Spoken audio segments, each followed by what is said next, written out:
What up? I'm gonna try this one last time.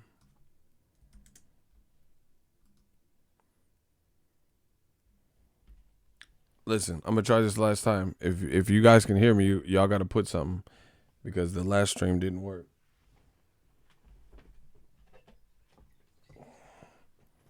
If you guys are in here and you can hear me, might as well press something.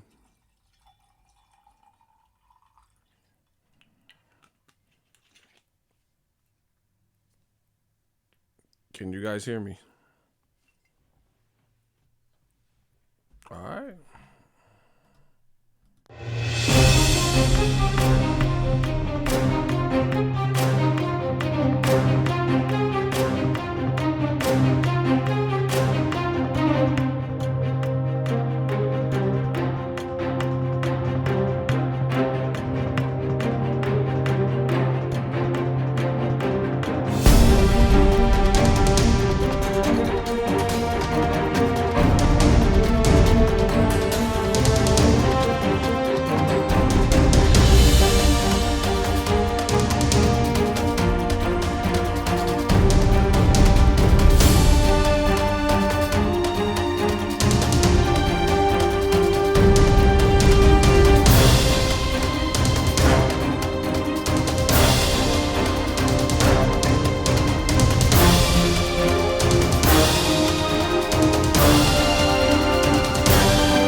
What up, Fight World? It's your boy Ego, and I'm back with some more boxing. Listen, one of the unfortunate parts about being a creator on a platform like YouTube is they do little maintenance and they see at weird time, like they do shit at weird times. My last stream was messed up. I don't know what was wrong. I couldn't see y'all chats, but then I canceled it and I refreshed it. After refreshing it on different screens, and then it finally showed up after it was ended. YouTube is going through some type of glitches. I got a video that it won't even allow me to monetize. It just keeps saying error. But my video earlier wouldn't show. And then it finally would show. Man, they got to fix this.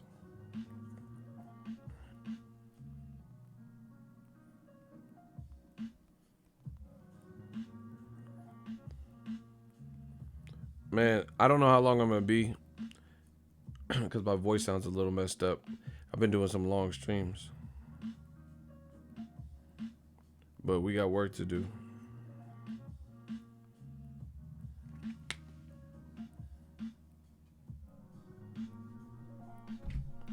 Listen, we're going to jump into it. Whoever sees it.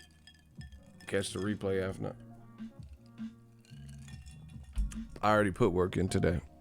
So I'm going to jump into it. You see the title. There's no mystery. I have some questions for Dazn. And to be honest, I think all of boxing should have similar, if not the same, or more questions than me. Dazn is making some really, really questionable decisions, in my opinion. And I feel like some of the decisions being made negatively impact boxing. And I don't prefer that. This is the sport I cover, and some of it's making my job harder. I gotta explain stuff to casuals.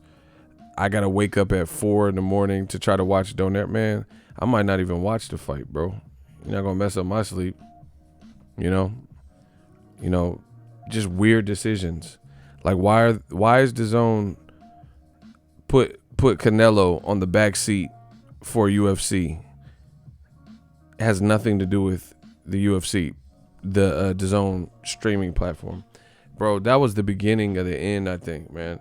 That was an extremely embarrassing moment. Extremely embarrassing. And I can't stand for anything from anybody that hurts this beautiful sport of boxing. So I gotta say my 2 cents. But wait, there's more. Let's get into it. So just to lay, I mean, it's just, it's getting to the point where Dazn, I don't even know where to begin, bro. It's like every day is some fight broke up or drug issues or fights look fixed and UFC takes the forefront. You know, it's just like, man, it's looking real bad. And it's definitely looking real bad for old media. But let me jump into it so you guys can feel my pain, know what I'm talking about. Okay, so Dazn employee Chris Mannix, he just reported this. Daniel Jacobs, Julio Cesar Chavez Jr. is signed, per sources familiar with the deal. Originally slated for Las Vegas, the fight has been moved to Phoenix, Arizona on December 20th after Chavez was suspended by the Nevada State Athletic Commission for refusing a VADA drug test. They will have a presser in Los Angeles on Friday. The fight will be contested at 168.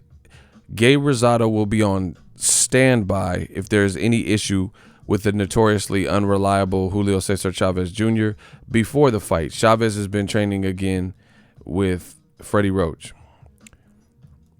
You see, I'm at the point where I'm asking myself, is Dazn trying to see how many L's they can get or give to boxing?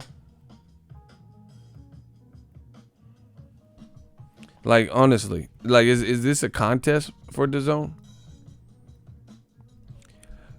All right, let's unpack it. I did a video, but let's unpack it live. And again, if other people in the sport of boxing, you have to really question your character. You have to really question your integrity as a man or woman. And you have to really question if you're really even a boxing fan, if the same things that new media is bringing up don't seem to bother you. You got to make those questions. All right. Just a quick backstory. Julio Cesar Chavez has failed more than one drug test. Some of you guys don't know this, right? In the past, I was covering boxing, and he failed drug tests, right? One after the Sergio Martinez fight. He had marijuana in his system, which some people are going to say, oh, that's not really a drug. But at the time, it's banned. You knew you weren't supposed to have it in your system, and you had it in your system, right? Exhibit A. Julio Cesar Chavez penalized and fined for failed drug tests. You see, February 28, 2013. Nevada State Athletic Commission fined and suspended Chavez Jr. over failed drug tests, tested positive marijuana against Sergio Martinez, right? There's plenty of articles on that particular case from February, right? ESPN, this is fast forward to the future. Julio Cesar Chavez Jr. suspended after declining a drug test. So Bennett declined to discuss the reason. Chavez told ESPN, I have nothing to hide. I'm ready for any test. The anti-doping guy came here to the gym angry. He did not show any credentials as they were supposed to. Any day I can do the test if they guarantee me it's the same way for Jacobs. I don't understand because I have nothing official for the fight. So, I mean, he's saying that I guess the guy was angry or something. I don't know, bro. He says the guy, I mean, bro, I don't even know. He has another one though, bro. So this is the marijuana. I gotta look up the name for the first drug test, bro. Maybe it's this one.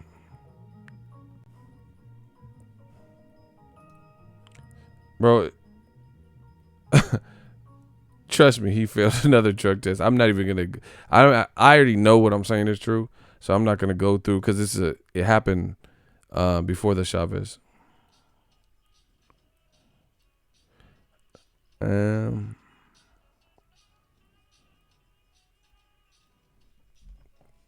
I don't even know what the name of the drug is at this point. I don't remember, but I remember it's a diuretic.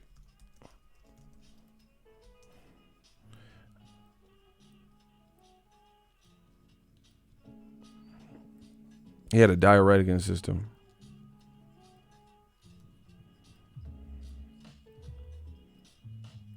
See, I mean, you guys can see it. You see, Chavez failed test was revealed September 15th. Chavez was arrested for DUI. Oh, here it is. There. I just want you guys to be able to see something, so you know I'm not. Oh my gosh. Oh my gosh. Hold on. It's trying to do all this ad blocker. Let me see if I can show you real quick. In 2009, Chavez tested positive for another banned substance after his fight with Troy Rowland in Vegas. You see? Right here. He received a 7-month suspension from Nevada. You guys seen that? At least I got the dude's name. Sorry. Drug test, PD, Troy Rowland.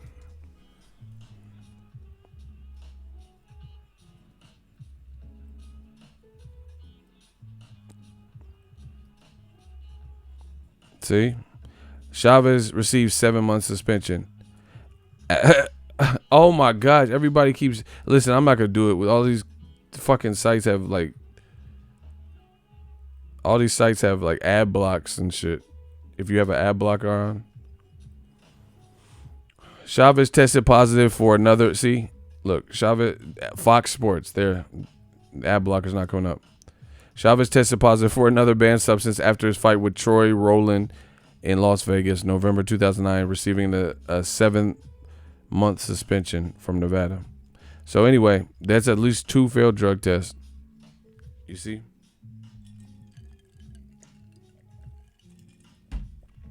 This ain't no Tekashi shit. This is all public knowledge. So my question is, why on earth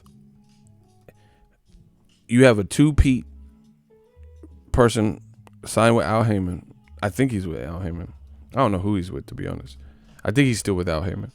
But whatever. You have a 2-Pete offender gonna fight Danny Jacobs. Like, for whatever reason, that's the plan, right? And he refuses a drug test, which looks incredibly bad, right? It looks incredibly bad. And you're so hell-bent on making this fight happen. You're so hell-bent on making it happen that since you're suspended in one state, you just do like a fugitive and just flee to another state and hope to get sanctioned there. I mean, boxing is looking like a joke, bro. Boxing is looking like a joke. There's no uniformity. There's no universal, unilateral rules. You could do certain things in Vegas and stacking glove wraps, but in New York, they won't let you do it, bro. It's like, this is crazy. You know, I mean, it's the Wild Wild West. And I've always known that, but I didn't think it would be like so blatant. Like, I think they used to like try to cover it a little bit. Like, it's just like in your face shit, you know? So, listen, what is the point of the VADA testing, random drug testing, clean boxing program if all you have to do is say, I got in a fight with the person, or they were being mean to me, so I didn't let them take my blood? I mean, come on, bro. Like, I mean, what's the point of even drug testing?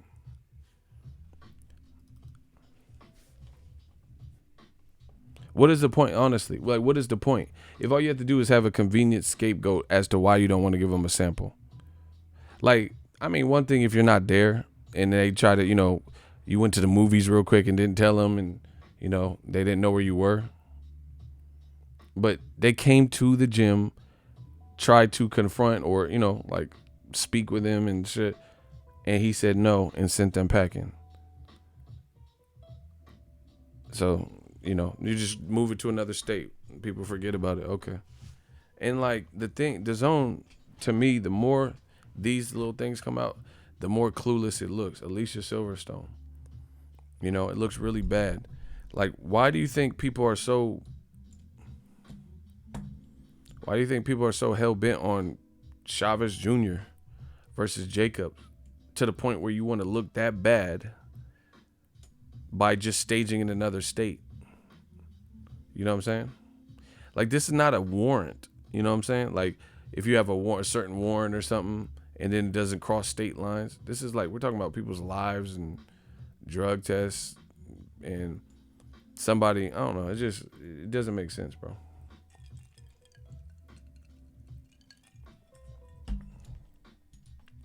It don't make no sense.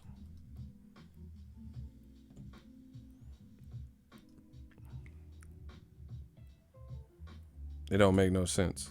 And back to DAZN. Why would DAZN is looking? They're making themselves look so desperate. Jacobs just lost Canelo fight. He's your fighter, and you're so hell bent on making this particular fight that you, for whatever reason, you think this is the biggest fight to be made on a Friday. They're talking about December 20th, which is a Friday.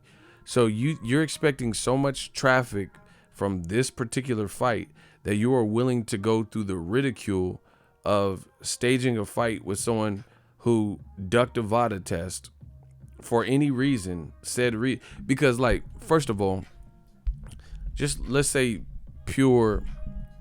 let's just play devil's advocate. Let's say VADA sent somebody. First of all, never mind. I don't want to tell you too much, but I've been in the gym and seen people get drug tested, right? I'm not going to tell you what fighter and all that, but I've been in the boxing gym and seen people get drug tests. And guess what? The times that I have seen stuff like that, where like VADA or WADA or whoever they were, come in and drug test someone, it was never one person. I never seen one person. Now, that could be just my experiences, but I never seen them ever send just one person. So you can call VADA or look into it deeper. I mean, why would you? What if somebody was one person? Like, and see, this is why they don't. From my understanding, this is why they don't send one person. Because if you send one person, what if they're crooked as fuck or clumsy? You want different witnesses and different, at least a second set of eyes handling it, because you're dealing with someone's career. You got to get their blood, and you don't want samples to get swapped. So it's just a second set of eyes. It's like a, check each other's work type of program. So I never seen, I can't tell you, I don't know their protocol to know if they would send in any case one person, but the times I've been in the gym, I ain't never seen them just send one motherfucker. So even bro, Chavez said the person was being mean. Bro, that's not a good enough excuse, because so it's just that one person. You can't be like, oh, or like, okay, come on, bro. Y'all think we stupid, bro. Yeah, Shaka was looking like a rat. Yeah. I could tell it was a rat. Icy, you did the right thing. So they're not going to distract from the message. My shooters got that. But okay, worst case scenario. I'm just telling you me. Smash the like button. If I'm a fighter, I got an image to maintain. I'm a big boxer. If they came and there were any discrepancies why I can't deal with this person. Let's say they sent one person, Lone Ranger, and I can't work with this person, right? I would say, what's your supervisor's name? What's your boss's name, right? What the fuck is your boss's name? I'm not dealing with you. I don't like you. I'm not dealing with you. What's your boss's name, right? What's his phone number? Great. Brrr. Yo, this is Ego, professional heavyweight. I'm a fighter. Your dude's up here tripping. Send somebody else. He can wait with me. I'm not going to leave his eyesight. Send somebody else. End of story. And then if they don't send somebody else, because they only sent one person or some bullshit, right? That's on you. Or maybe they can talk to you and calm you down, say, hey, put him on the phone, and then they talk to him and say, hey, just get this fucking sample and then take it back. Don't say nothing to him, and maybe you can reach some middle ground there. But to just send the person packing, come on, bro. Like, you must think I'm stupid. Really?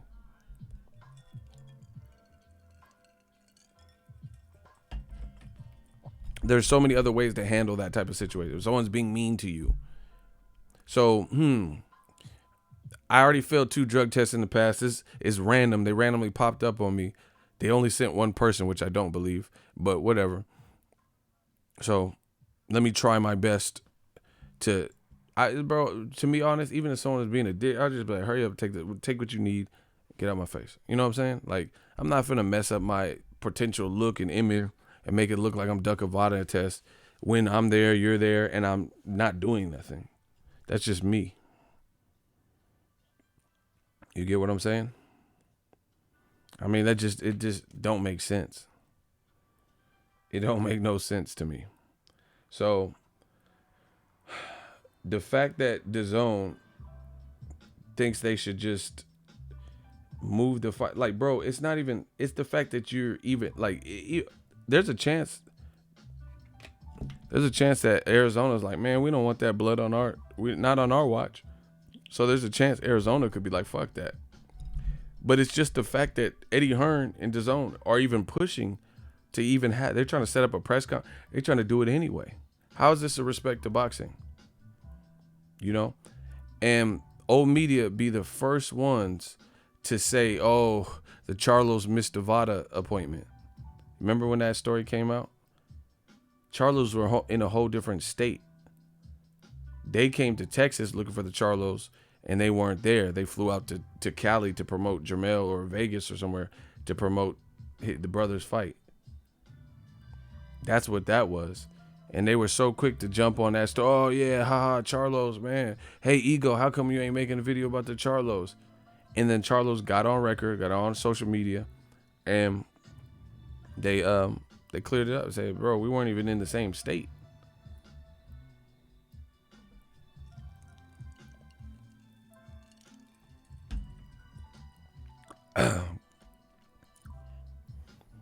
Just, I mean, how does any of this look good? Oh, they're at the Fox. Yeah, shout out to Darnell Kirkland. Yeah, they were at the, like, Fox. It's like what Showtime did. Showtime up front. Yeah, you gonna hit them up when they announced the Errol Spence Mikey Garcia fight. They announced Jermell Charlo and Harrison or whatever. You know, all this stuff. I mean, these decisions are just poor, bro. And I don't see how they help them. And then you look at Dazn and you look at their promotion for Logan Paul, right? And KSI. Listen, I don't even care. I don't know enough about the fight some people are actually mad at it. Look, this is Dazn. Look, Dazn, they talking about the fight. KSI, look. KSI. Look. KSI, things went off. That's 3 posts. Look. Get to really know former heavyweight champ Kenan Briggs, KSI Logan Paul, right? Bro, look, Donaire versus Inouye. They got 1 post. Look, the world champions take Venice Beach. They got look.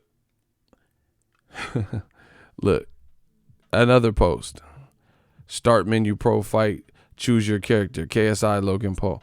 Bro, the whole page is promotion for KSI Logan Paul. Bro, that looks so desperate. You're really banking on KSI Logan Paul to bring you real life, long-term traffic. And most boxing fans are looking like, wow, you really just going out like that. You know what I'm saying? Like, if you're going to get some money off it, that's cool. But my biggest thing is this. How you putting this much energy into the YouTuber novelty fight? And Canelo Kovalev promotion was horrible. I repeat, horrible. Don't get me started on Regis Prograis World Boxing Super Series finals with Josh Taylor. Don't get me started on Nonito Donaire Inoue happening on at 4:30 in the morning, 2 in the morning, or whatever the fuck. Bro, this is just embarrassing. I mean, don't get me started on what happened last week. Look, bro. I mean, this is sad for us boxing. Look, Logan Paul KSI. Look, 3 days out, Logan Paul KSI. You know, it's like, god damn. Look, Devin Haney, Logan Paul KSI. KSI went in on Logan Paul. Bro, they like, look. KSI went in on Logan Paul. Bro, you got the social media team. Look. I told you, 40 days, KSI Logan Paul. Bro. I mean, I just have so many questions about it. Like they didn't, I follow them. They didn't even do this for Canelo's fight. Once again, hey, Stuck, I hate you. He said, is this DAZN or TMZ? Bro, this is pitiful. This is embarrassing. You're trying too hard to be hipster and trendy. You look bad.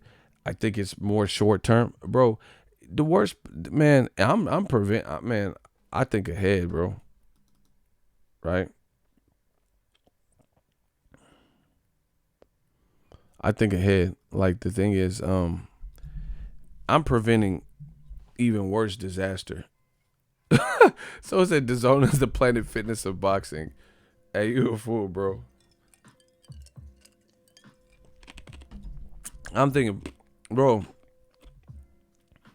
you putting this much effort into Logan Paul KSI, and they don't even fight for, like, this is their first fight. We don't know what's gonna happen. Just like Mayweather McGregor or something. We knew what Floyd could do, and we knew what Conor could do in the cage, but we didn't really know. You know what I'm saying? But at least they were two pro fighters that have been fighting all their life. You got two people who haven't necessarily been fighting all their life at no type of level. Conor McGregor was fighting. See, and it's like they got inspired by Mayweather. Everybody hated on Mayweather McGregor. You know, old media at least. Golden Boy, De La Hoya, B-Hop, you know, Canelo, Triple G. Them motherfuckers, like, all them hated on it, but people were inspired. Floyd is literally this generation's best entertainer when it comes to this boxing shit, bro. It's just what it is. But anyway, everybody ridiculed it when it was happening, and then now people are trying to, like, oh, you know, people are like, oh, Jorge Masvidal called out Conor, you know, TJ Dillashaw versus Tank, you know. Now everyone wants to do these crossover fights and shit. Mayweather's more influential than you think, but, you know, fuck all that. At least Conor McGregor at a world level was fighting, you know. He was in the whatever league it was in Ireland, and he was winning. And then that's how you think he got the UFC contract. I watched the Notorious, you know, documentary. That's how he even got a UFC contract, by making noise at a world level and, you know, having some swag and shit. And then that's how he got on. KSI and Logan Paul. KSI is like I guess a video gamer who did pranks and shit. And Logan Paul, same, you know, kind of thing. Trendy Viner or something. Came from Vine. Not like fighting in pro turn. He was a wrestler, to my understanding, Logan Paul. You know? So it's just insane to see my sport. And look, I gotta get off this page, bro. KSI, Logan Paul, live tonight. Bro, they had a red carpet. Bro, look at DAZN. Just go to DAZN's Twitter. Look. He's facing a different animal. Bro, look. This is like nonstop. Like, this shows pure desperation to me. Look. This is insane. DAZN, get to really know former champ, blah, blah, blah. Bro, it's just, bro, nonstop KSI, Logan Paul promotion. And the thing is, I understand they did the fighter meeting. They did the fighting meeting, and they said that they did the fighter meeting and said they plan on continuing to fight. But you don't even know what's gonna happen this fight to be looking that far ahead, bro. What if they headbutt each other and knock they both selves out or something? You know what I'm saying? You don't know what's gonna happen. You know, what if they get winded in the second round? Is anyone who wants to see either one if they're tired by second round? Who wants to see them fight real pros? Like, is Logan Paul gonna fight? If let's say he wins, is he gonna fight F.A. Ajagba? Come on, bro. Bro, that would take years. That would take years for you to catch up and, you know, be on this. This is not a Rocky movie, you know? Someone said Sharkeisha fighting the winner. That would take years for you to get on the level like that where you could deal with someone like that, you know, and safely deal with them, you know, to the point where you're not going to seriously hurt yourself. You get what I'm saying? And I haven't seen quite this.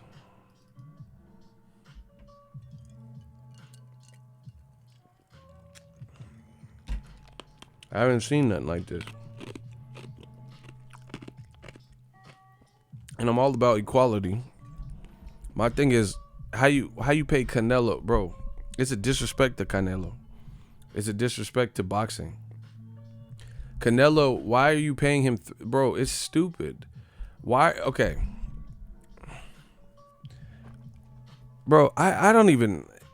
It's like even redundant to even talk about this stuff because you guys know. Why are you paying Canelo $350 million? We'll start there. Smash the like button. Why are you paying Canelo $350 million and you're promoting him like you're paying him $35? Logan Paul's going to make good money. KSI going to make good money. But long term, what is there? Like, are they going to be fighting 3 times a year? Are they going to be fighting against other people who have been pros for, you know, their whole life? I mean, is that the case? Like, what's going on? You know? So I just don't see the vision. I don't see the vision with this. To me, this looked like a money grab. I don't really see a long-term. I mean, what are you going to do, a trilogy out of it? That's cool. But it has to be worth a trilogy. The first fight was a draw. I was like, you know, you're just expecting it. And, bro, I'm telling you, this could be epic. And it could be an epic fail. If this ends weird and you get all this whatever alleged traction from this fight, and you got the world of boxing and the world of YouTube fans looking at you, and it doesn't deliver, man, that's gonna be a tough pill to swallow. That's why I said this fight is a liability.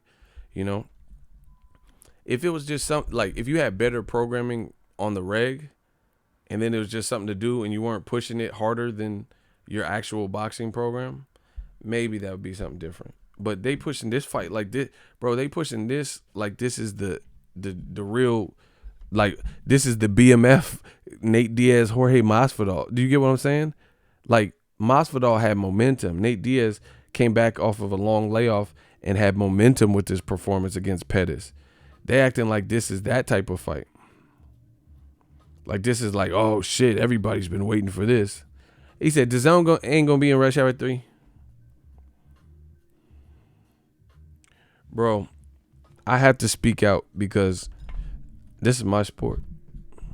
Look, have you ever seen a picture in the newspaper and it says AP?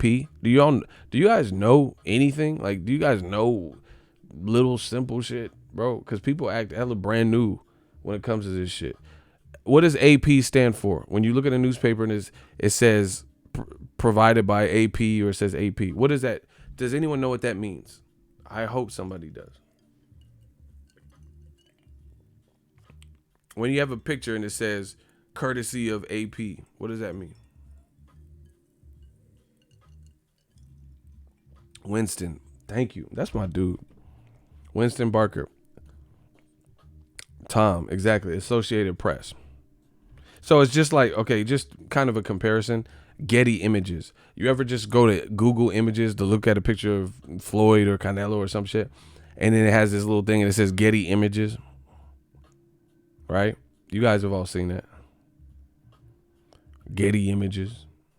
It's kind of like that of, like, kind of media, like a media standard or whatever. This is the AP Sports, Associated Press Sports. Look. This is their verified sports column. See that blue check mark? Column. Boxing was forced to take a back seat over the weekend by UFC. They tagged him. Dazn says delaying Canelo Kovalev worked out fine. Quote, the bottom line was that more people watched, and that was a good result for us. How embarrassing. Bro, they laughing at us. Bro, they laughing. The Associated Press quoted Dazn execs and just said, how embarrassing. They making boxing look bad, bro. Some of y'all don't know it. Y'all don't know how deep this is reaching. What? Another reporter. Look what he put. DAZN executive tells Lance Pugmire that the fight between two YouTubers, obviously Logan Paul and KSI, is, quote, this is a quote, similar to Canelo Kovalev in potential to attract new subscribers. Go ahead and tell yourself that the sport is in good shape, boxing fanboys. Bro, they laughing at us. Bro, the DAZN exec, I think it was Skipper, just said that Logan Paul and Canelo Kovalev are similar in their ability to draw in subscribers. Bro, that is by far one of the most delusional statements that I've heard regarding boxing. Listen, I don't know much about KSI Logan Paul at all. But the bottom line is this. This is a whole different demographic of fans. Even hypothetically speaking, right? Hypothetically, let's say it draws in hella's fans. The goal is to get return fans. People that want to watch, Joshua Ruiz 2, Chavez Jr. versus Daniel Jacobs. You see what I'm saying? This Logan Paul it suits a whole different demographic of fans. Boxing fans don't seem to be so impressed with it. Now, maybe there's a market just because it's a whole different demographic. But I was talking to my homie in the DMs, and he and I were talking, and we both agreed that Eddie Hearn was greedy here. And I'm going to explain why. Eddie Hearn has this novelty, gimmicky fight. That's how people look for it, look at it as boxing fans. A gimmicky, novelty fight. That's a money grab, right?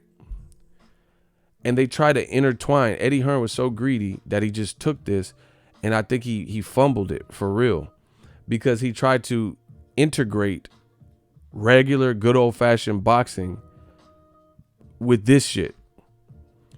And me and my homie agreed that they would have been better off making this whole card a gimmick card.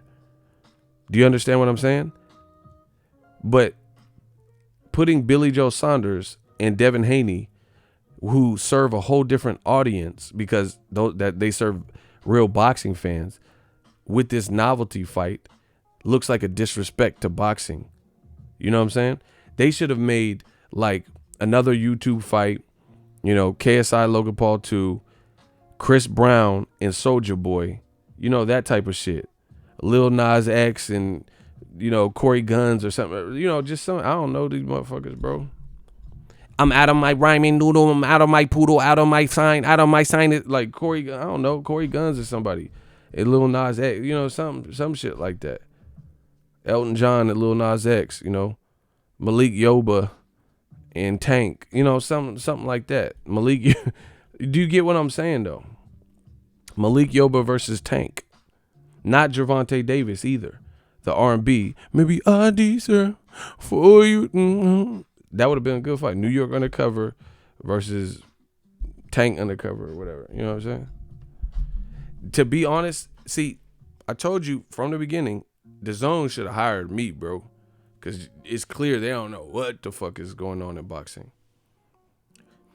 So, anyway, Eddie Hearn, they letting him run the show, but this shit don't even make sense, bro. This shit don't even make sense. You have made boxing really kind of like a parody.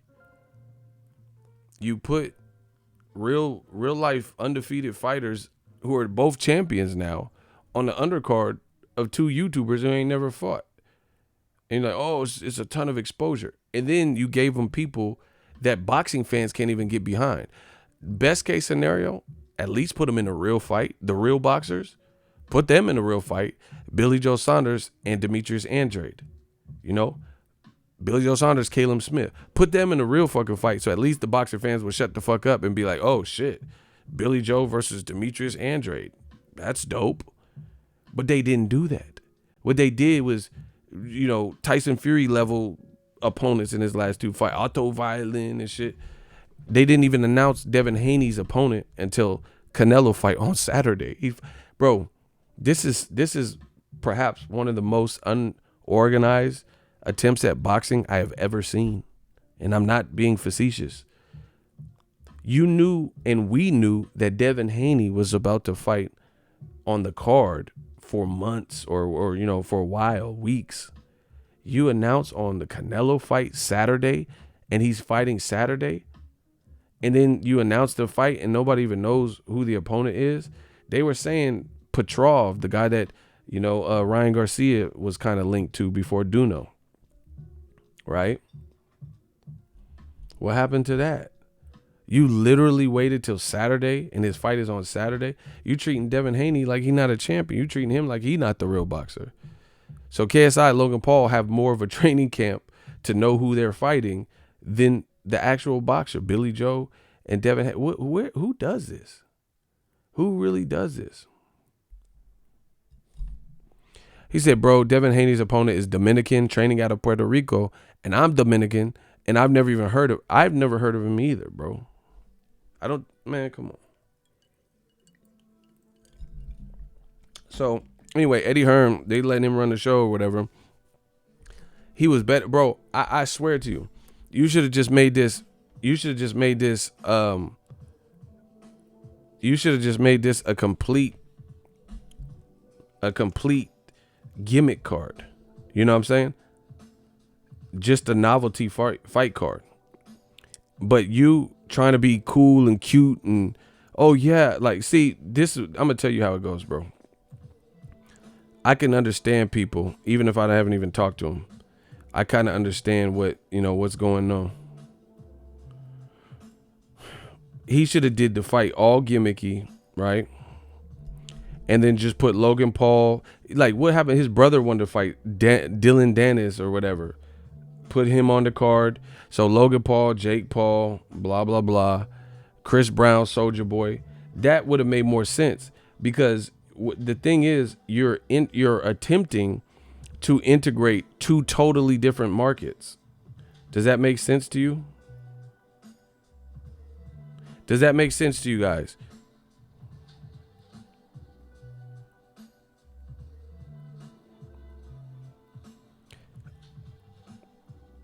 Does that make sense to you guys? You're trying so hard to be trendy and stuff, and you're integrating two vastly different markets. If you would have put Chris Brown and Soulja Boy, or Jake Paul versus Dylan Dennis, or get one of them Bellator guys to fight, a boxer, just something weird like that, Joe Budden.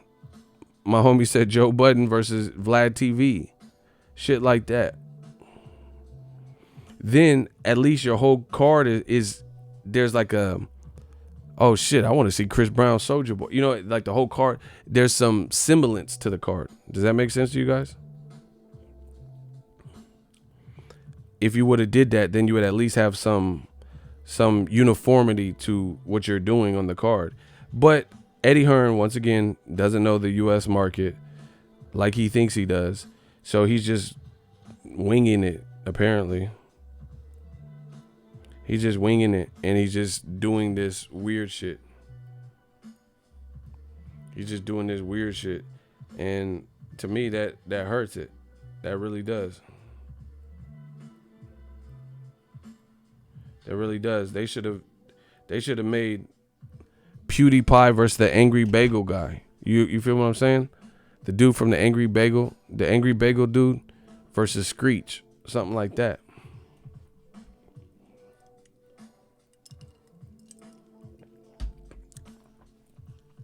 Don't you agree? If you had Logan Paul, because all the fight at that point, all the fights would be in the same like class or realm. Put it like this. Let's say you're Gordon Ramsay, you're a chef, right? And you open up a YouTube channel that you've been doing for a year. So you're Gordon Ramsay, the chef.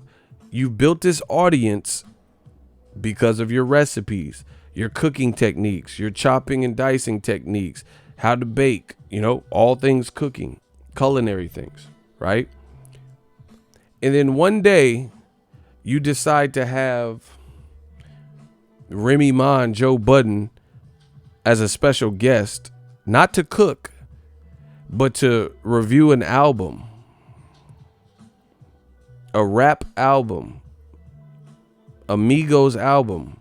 Amigos come out with a new album, and the cooking channel, Gordon Ramsay cooking channel, is now reviewing the Migos album out of nowhere. Bro, we're talking about different audience. You don't even know, bro, just because, you see what I'm saying?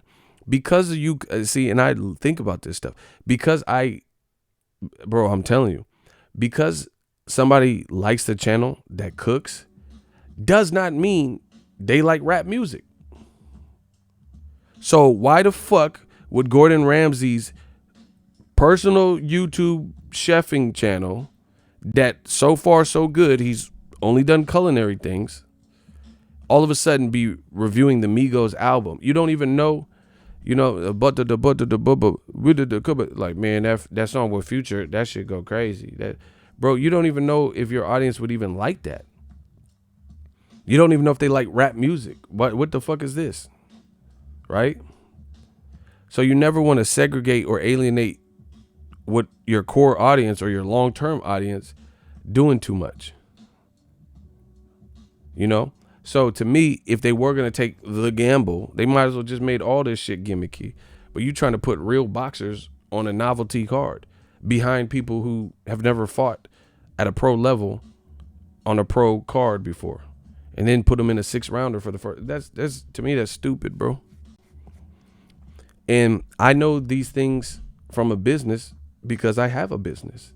It's just like the YouTube algorithm, that you think people have to identify with the content. Or you ever see those people that do hip hop reviews and reaction videos? That's cool.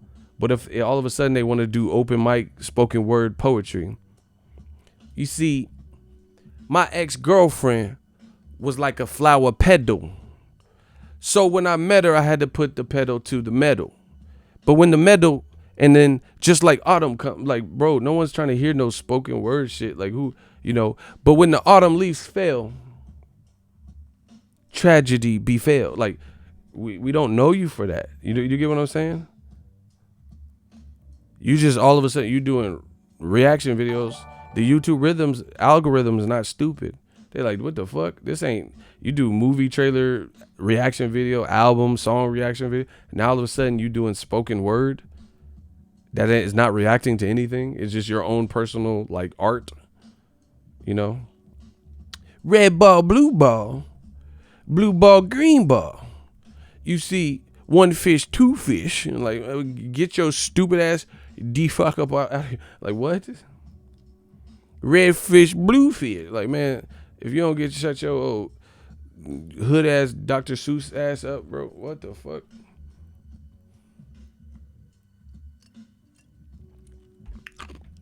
Red light, green light. Like, man, shut your ass up. So that's just my, it's too late now. It's too late. I told you Dazn should have hired me, bro. I don't know who the brains of the operation is. They should have cashed me out because, bro, I could definitely outthink these fucking ideas easily. This is my sport. This is my network, bro. I've been doing this, So anyway, it just don't make sense. Like, you were better off George Zimmerman versus, who else? Who else is it? Permit Patty or some shit? Zimmerman. Let's see that. DMX versus Zimmerman now. Something. Hey, yo, Zimmerman. I heard you was talking. You hit Trayvon Martin, but you won't hit me. You see, what about that? DMX, whatever the fuck is his name? Zimmerman. I'm about to zip up Zimmerman. I'm about to put him in the skillet and Zimmerman. I'm gonna make a souffle because I don't play like a dog chasing a cat up the tree. Yeah, I know what I'm doing, my man's in it, bro. Why didn't you do X versus DMX versus Zimmerman? Then the whole card would be at least the same thing.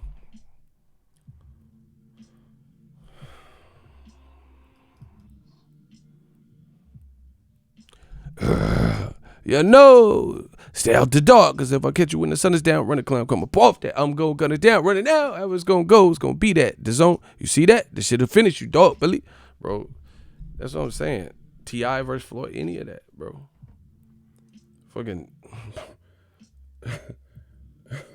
Nivea versus Sierra, like something. What the fuck? Nick Nolte versus Gary Busey. What the fuck?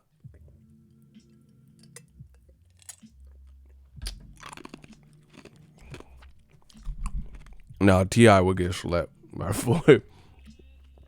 What they say, I got two black eyes. Where they at? You will have them black eyes though, fucking with Floyd though. Yeah, or Brandon Marshall. Yeah, he's turning to a fighter. Something. Him versus another football motherfucker or ex-Bellator person turned boxing. Tyrone Spong and Brandon Marshall. Something like that. I don't know. So to me, they dropped the ball. And that's Eddie. See, this is what happened. Like I said, I don't have to talk to people, but I can understand what people. Someone said Bow Wow versus Little Romeo. Get out of here. Listen, Eddie Hearn, this is what happened. This is what I believe happened. Eddie Hearn talked so much shit about KSI Logan Paul, one, because he wasn't involved. He wasn't getting no money with it. Eddie Hearn owes a lot of people. Eddie Hearn, got Joshua all fucked up versus Ruiz. That was disastrous, shit like that. So he probably like, man, okay, Dazn, I'm going to bring something back. I'm going to get us a good fight. I'm going to bring some, because Golden Boy brought Canelo to the table, So I think Eddie Hearn is just like, okay, how do I make this up? Da, da, da. So then he negotiated or got in touch. He did a podcast with KSI and then somehow decided to make the rematch. Okay, you guys will rematch. I'll bring it to Dazn. And he pitched it to them. And they so desperate, they took it. But the mistake, like I said, that he made, in my opinion, is trying to make this judged by real boxing fans. You should have just sold all the way out for the money check. You know what I'm saying? You should have sold all the way out.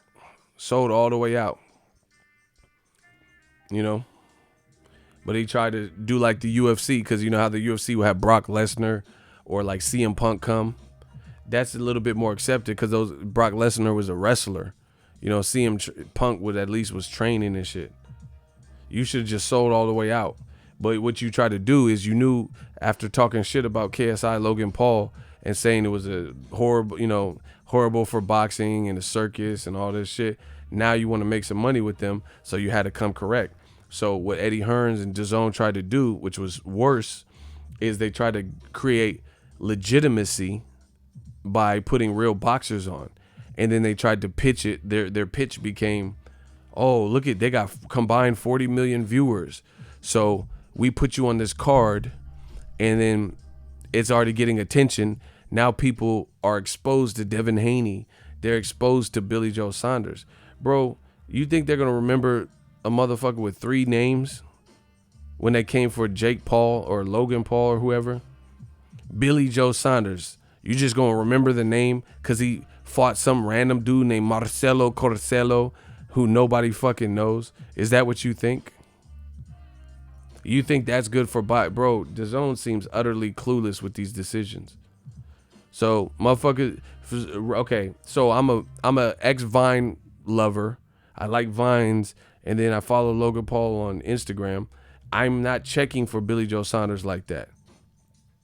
You know what I'm saying? And that's where they messed up. You think people are gonna remember Billy Joe Saunders because he's fighting Marcelo Corceles or whoever. And that, so many people are going to be watching. All right.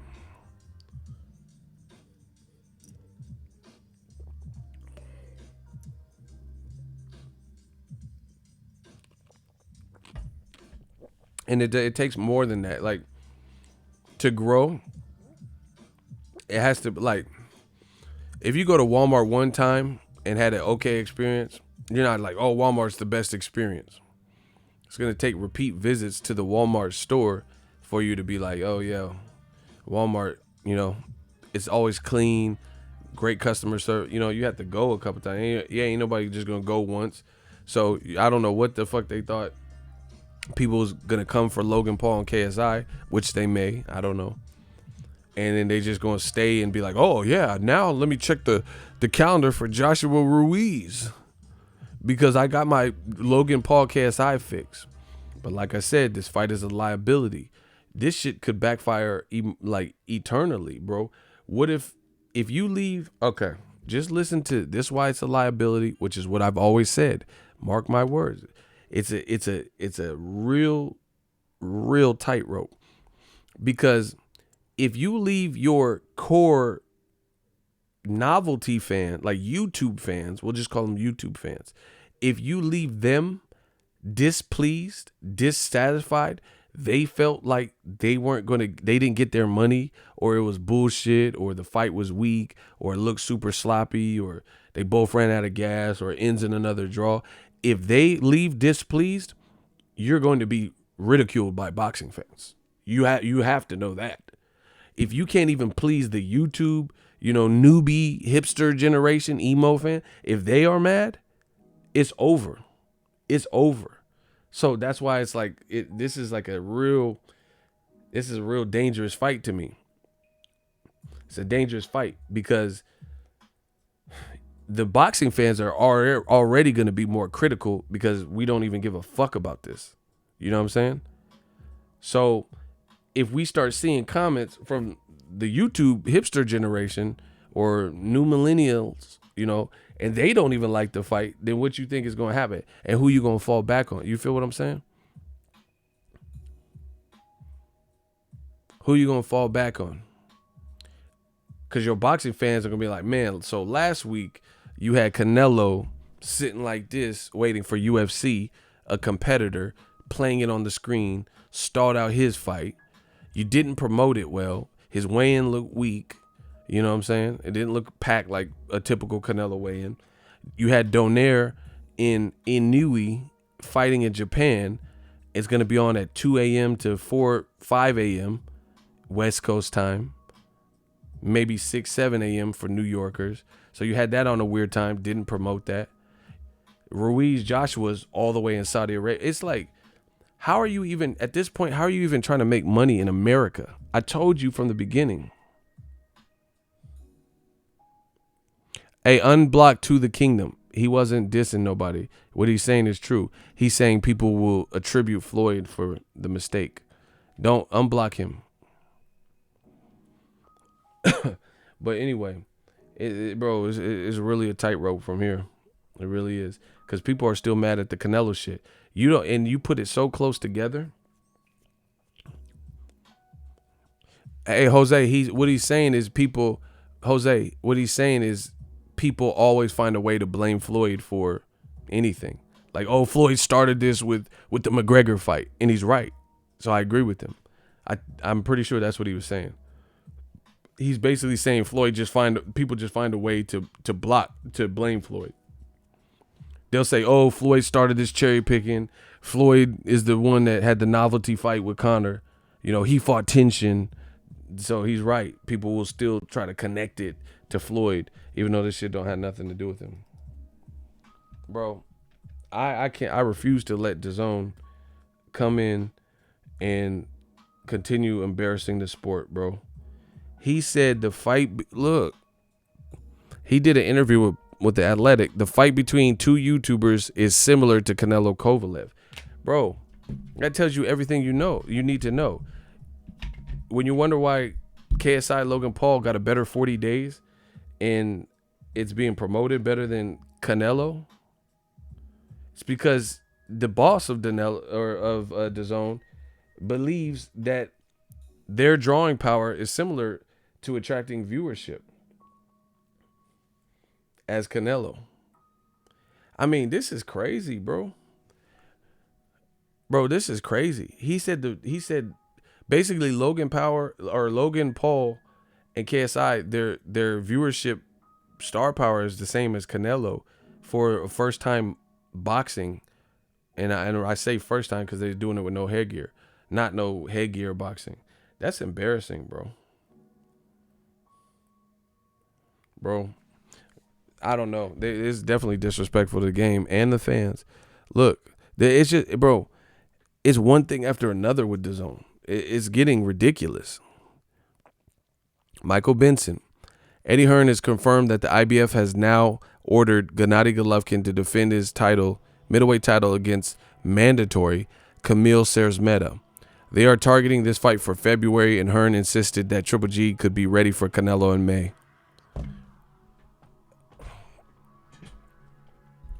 Like, what?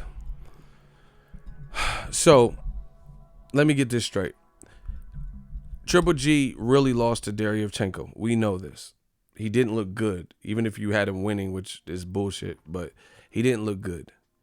So he's going to duck Sergey Derevychenko, who his team says they want a rematch. Triple G is going to lie in the ring, literally lie, because here's how I know he's lying. If you if you have DAZN, go watch that fight if it's still available, which I think they keep the fights up. I don't know, right? In the ring, they asked, would you run it back? Would you give him a read? He's like, yeah, he's a good fighter. He literally said he would rematch Deryevchenko. Once again, conveniently, he has an IBF mandatory being ordered. Come on, bro. So you lied and said you would rematch Deryevchenko. Oh, let me guess. Now you're tied up with a mandatory. On top of that, you want to fight Kamil Sersmeda, who has 21 fights and 5 knockouts, right? And you want to put that on DAZN. So people are paying $20 a month to watch Triple G fight Steve Rolls. This is his whole career with DAZN. Fight Steve Rolls, who nobody has ever heard of.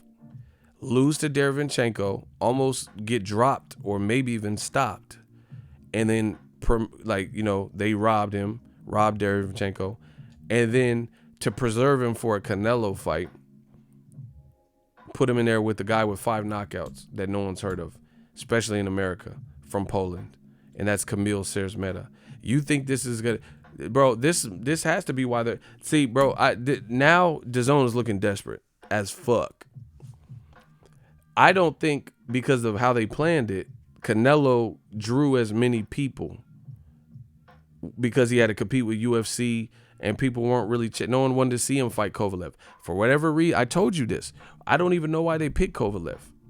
Oh, it's a chance, legacy of history. They overstated Canelo's drawing power. Canelo is no longer getting to the spot with all the bullshit where people will just tolerate him fighting anybody else. But for whatever reason, they overestimated it. I don't think Canelo's star power is what they thought it was going to be. They still haven't released the numbers. I asked them about it. Bro, we putting everybody on notice in the boxing world. You ain't making no money in America. See, that's why I tell you all the time. The power is in the people. If we stand up, we can start getting what we want. I taught you got to follow my lead. I'm telling you. So anyway, earlier today, Boxing Ego, I said, why won't @DAZN release the Canelo Kovalev viewership numbers if they receive such a huge spike / surge in subscribers waiting for UFC 244 to conclude? If it was so worth it, where are the numbers? This is getting embarrassing. New media. Bro, do you think DAZN responded? Exactly. And you can say, oh, they don't have to respond to you. All right. You got to respond. It don't matter to me. You got to respond to the fans. And it don't matter with this new media shit. The question's already out there. So if they're not responding, then that tells you what you need to know. If you ask a girl, hey, do you want to go out with me? And she just looks down. Will you be my girlfriend? And she just looks down. Sometimes no response is a response. He said there's a huge spike in the number of people unsubscribing. Hey, you out of pocket, bro. He said there's a huge spike in them. Bro, it looks, man, it's looking so ugly. And the UK, y'all going down too. Y'all listen, UK going down, bro.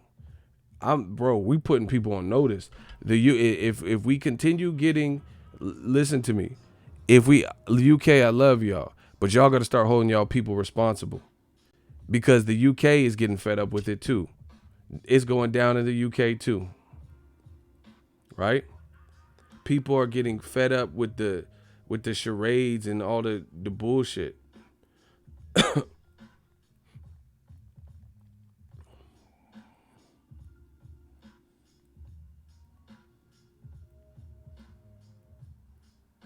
Hold on, I'm trying to find it for y'all, bro. It's just one thing after another, bro. Here's another. This is Fight Hub. This is Fight Hub talking. The founder of Fight Hub. Workouts this is for KSI Logan Paul today. Workouts in Venice today at 4:30. It's gonna be sundown at like 5:30. I don't think an hour is enough for the event. Bro, who works for Dazn? Honestly, y'all need to holler at me. But now the price is tripled. I can't help nobody. Like, you ain't gonna have me looking crazy. The price is tripled. If anybody wants my help in boxing. But anyway, we just went through daylight savings time on Sunday. They scheduled the Venice Beach media workout at 4:30 at night. And Fight Hub is like, went to go cover it. And they said, but it's about to get dark by 5 or 5:30. So why they do it so late on Venice Beach, where you can't, where it's dark and you can't see nothing as much? I mean, just who does this planning? Like, what? Why didn't you do it at regular? Man, Fox has been doing a bang up job, bro. Everything I did with Fox for the Errol Spence Porter fight week was done by 2:30. Except for the fight, of course, on Saturday. But every event that I went to from Tuesday or Wednesday to Friday, I was definitely done filming by 2:30. Dazn is doing an outdoor media day in Venice Beach at 4:30 when it just was daylight savings time and it get dark. MGD is usually cool. Why'd y'all block him? Hey, Cursor, unblock him. He's normally cool. Y'all got to get familiar, man. It's just like poor planning and stuff.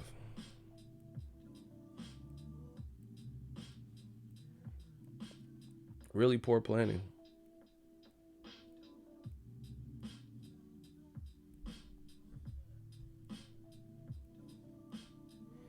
Sky Sports. We got to talk about them.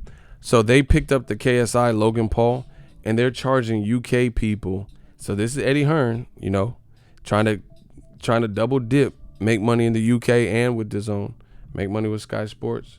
Since Eddie Hearn liked to dry snitch.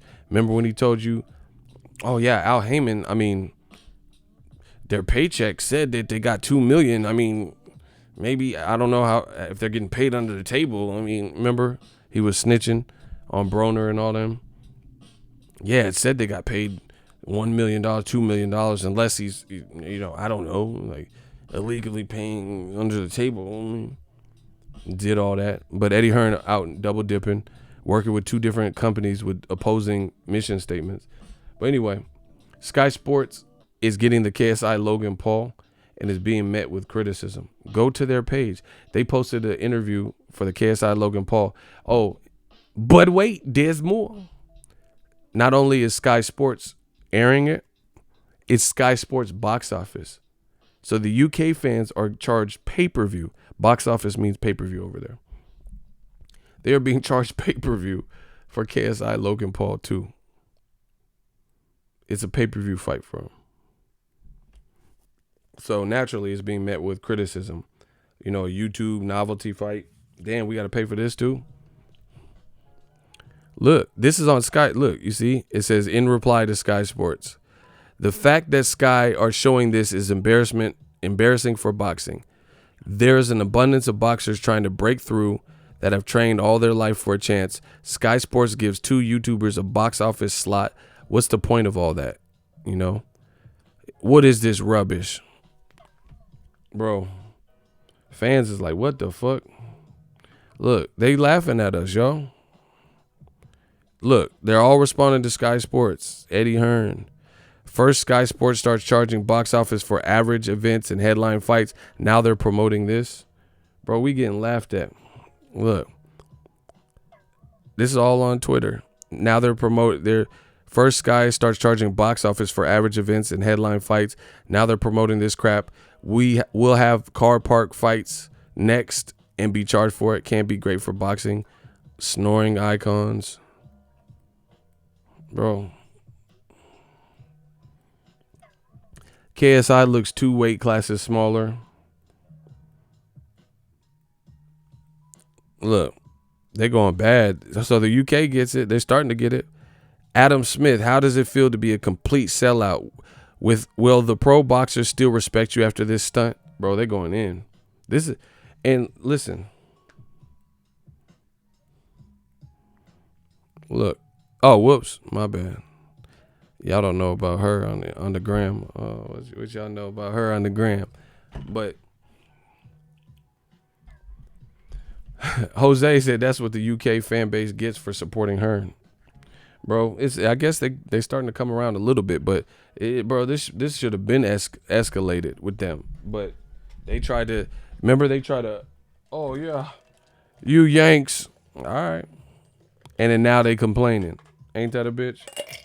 The same dudes that was saying, oh yeah, this is great. $120 for Dazn. Take my money. Remember when we had all them UK people in the comment section of my videos saying Wilder's ducking Joshua and Dazn's great, and I said, what are you guys doing this for? Dazn's not available in the UK. Y'all got Sky Sports, right? And they're like, yeah, this is a great idea, because they were just trying to support Hearn and whatever. So they were like, yeah, this is a great idea, blah, blah, blah. Take my money. But you can't give them your money because it's not available to you. Now Sky Sports is charging y'all pay-per-view for everything. Now they mad. Okay. It's just looking crazy for y'all.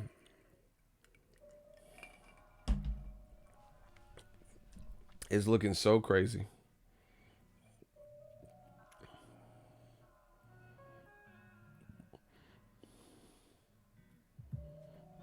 I don't feel bad because they're talking mad shit about Wilder and Shelly Finkel. Yep. I again, with all these decisions, I really don't feel how Dazn is expecting to get any real traction with these moves. Triple G versus Serge Meta, YouTube fight that's kind of a once and done. Like, who really, if Logan Paul, okay, first of all, I guess the best outcome would be a knockout, somebody getting knocked out. So they both in the fighter meeting say they look to have more pro fights. But my thing is this. If one of them, the best case scenario, which I don't even know if this is going to happen, but the best case scenario is somebody gets knocked out. So the person who got knocked out, unless they're fighting each other again, are they really going to continue a pro career? You know what I'm saying? Like, if you got knocked out in your first pro fight by a fellow YouTuber, do you plan on fighting more? So, again, this is going to be short-lived. If you got knocked out in a pro fight, do you even want a trilogy? I mean, you know what I'm saying? So this is put, they're making it sound like this is not a once and done. And DAZN is trying to like really sell that aspect of it. Like, oh, both guys told me that they were going to stay around and be boxers, but you got to see how the outcome is, because why would you want to stay a boxer? Look, Chris Mannix at DAZN. Just going to say this about KSI Logan Paul, who just completed fighter meetings. Both are taking the fight seriously, and both vowed this week that this is not a one-off in the pro ranks. Okay, so you mean to tell me if Logan Paul or KSI gets knocked out, they're going to do the rematch? when they have an audience in YouTube and they could just go back to that. Like, honestly. Look at Sergio Mora trying to sell it too. This is not a one-off fight. I'm all in. I want more fights. Bro, Dazn is making horrendous. They're doing fighter meetings. Oh my gosh, bro. They doing fighter meetings for KSI Logan Paul. Like, really? Fighter meetings?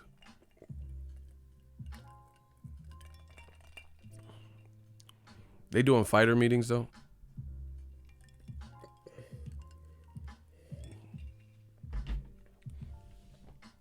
All right. Fighter meetings though? They really trying to sell this. But again, if one of them gets knocked out bad, which is I guess the best, the most entertaining that it could be, who's gonna fight a second time or a third time or whatever, second pro fight? And maybe if the money's right, I guess. But then you gotta add, bro. Dazn seems to be making one decision at a time, and that's not a good thing. Okay. Listen, how can I predict this and y'all can't?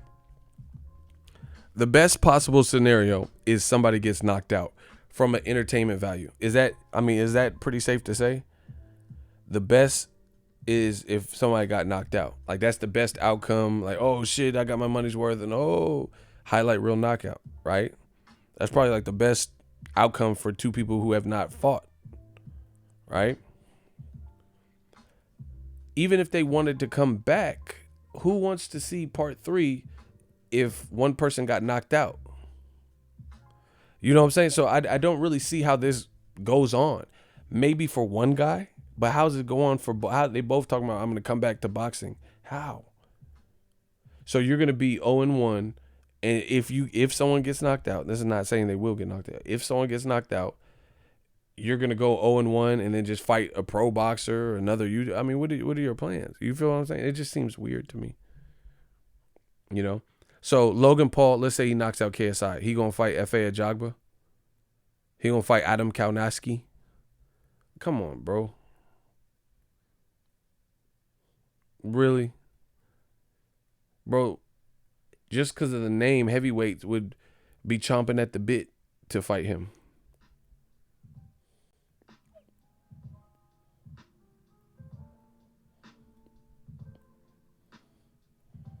Somebody said a YouTube Super 6. Get out of here. That's funny. I just don't see the end game. But if it don't end in knockout and it ends up in disappointment where people felt, damn, we waited all this time and this how it ended, good luck to Dazn, because coming off the Canelo fight especially, that's going to be a recipe for disaster because people still mad at that Canelo shit. They mad at that Canelo shit. And if this is fucked up in any way,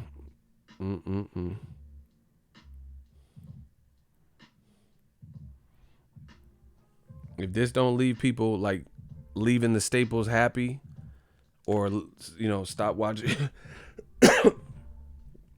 that's gonna be tough.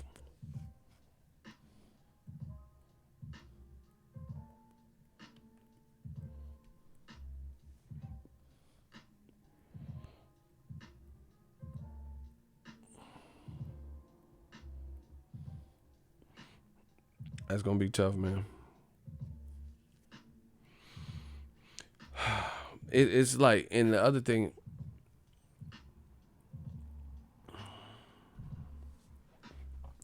is like, just these decisions don't make sense. Block Lolo. I rock with you, tough ego, but you give Canelo a hard time. Man, I don't care what you gotta say. Reason being is because none of you dudes actually denounce what I'm saying. Until y'all can come with an argument that denounces what I'm saying, then I don't care. It's just begging for mercy. I don't give Canelo a hard time. Okay, so what have I said about, bro? This question goes for any of y'all. Anybody can get it. What have I said about Canelo that is non-true, non-factual, that you totally disagree with? I've never said he's a bad fighter, so somebody enlighten me. You guys, what did Rocky's wife say? You can't win. You can't win. What have I said about Canelo that is simply not true, makes no sense, is a lie? Like, what did I say? I'll wait. Let me know. Anybody, jump bad. Pop up. Pull up in the comment section. What have I said about Canelo that is just simply, oh, you giving him a hard time or whatever you're talking about? Can somebody please answer so we can move on? Until you guys can actually formulate like adult sentences and tell me what I'm saying that you don't agree with or that's a lie or whatever, then what are we talking about? They keep saying the same thing.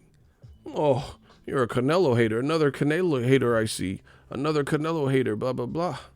He said Dazn ruined Canelo's career. Bro, and the sad part about it, this man got a 10-fight deal. He got a 10-fight deal and the worst reception he's ever had. He only has 3 fights with Dazn and he's in the worst promotional space that he's ever been in.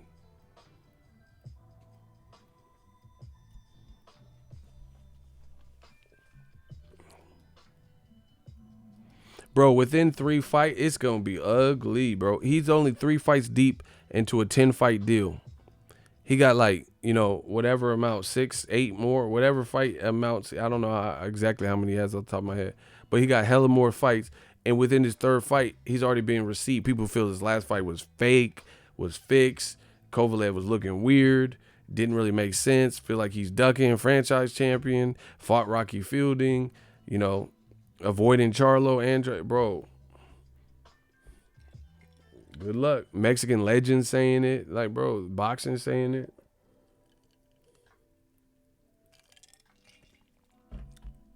It's looking bad. And Dazn is like not making it. His numbers went down. Look, this was Canelo's attendance. Bro, you can't tell me I'm not right. I could prove it.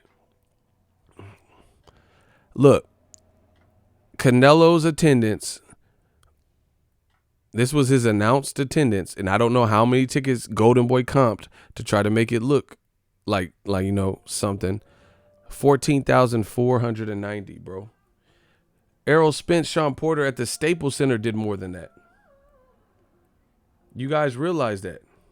See, it's all fun and games until I prove y'all motherfuckers wrong. You hear me? Canelo did 14,004.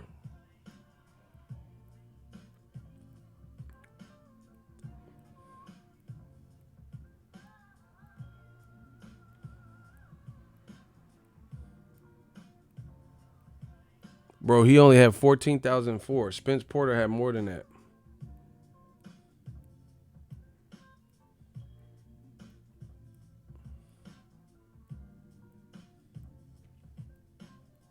More. Smash the like button.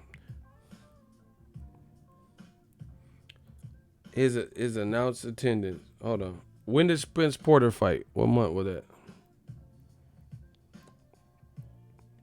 Bow. Bro, they can't stop new media. Tonight's attendance for the Staples Center. This was Spence Porter. Look, how do I pull up receipts, bruh? How you let little old Errol Spence and Sean Porter, who can't sell out a family dinner, do more ticket sales than you? It's looking ugly. So, bro, Edwin, I don't care what none of y'all got to say in the comment section. You really think Canelo's fight was fake? Who cares whether it was or wasn't? The shit was trash. That's the bottom line. Okay, it's 100% real, and it was still trash. It was boring as fuck. Okay, bro, you guys cannot win. Please stop.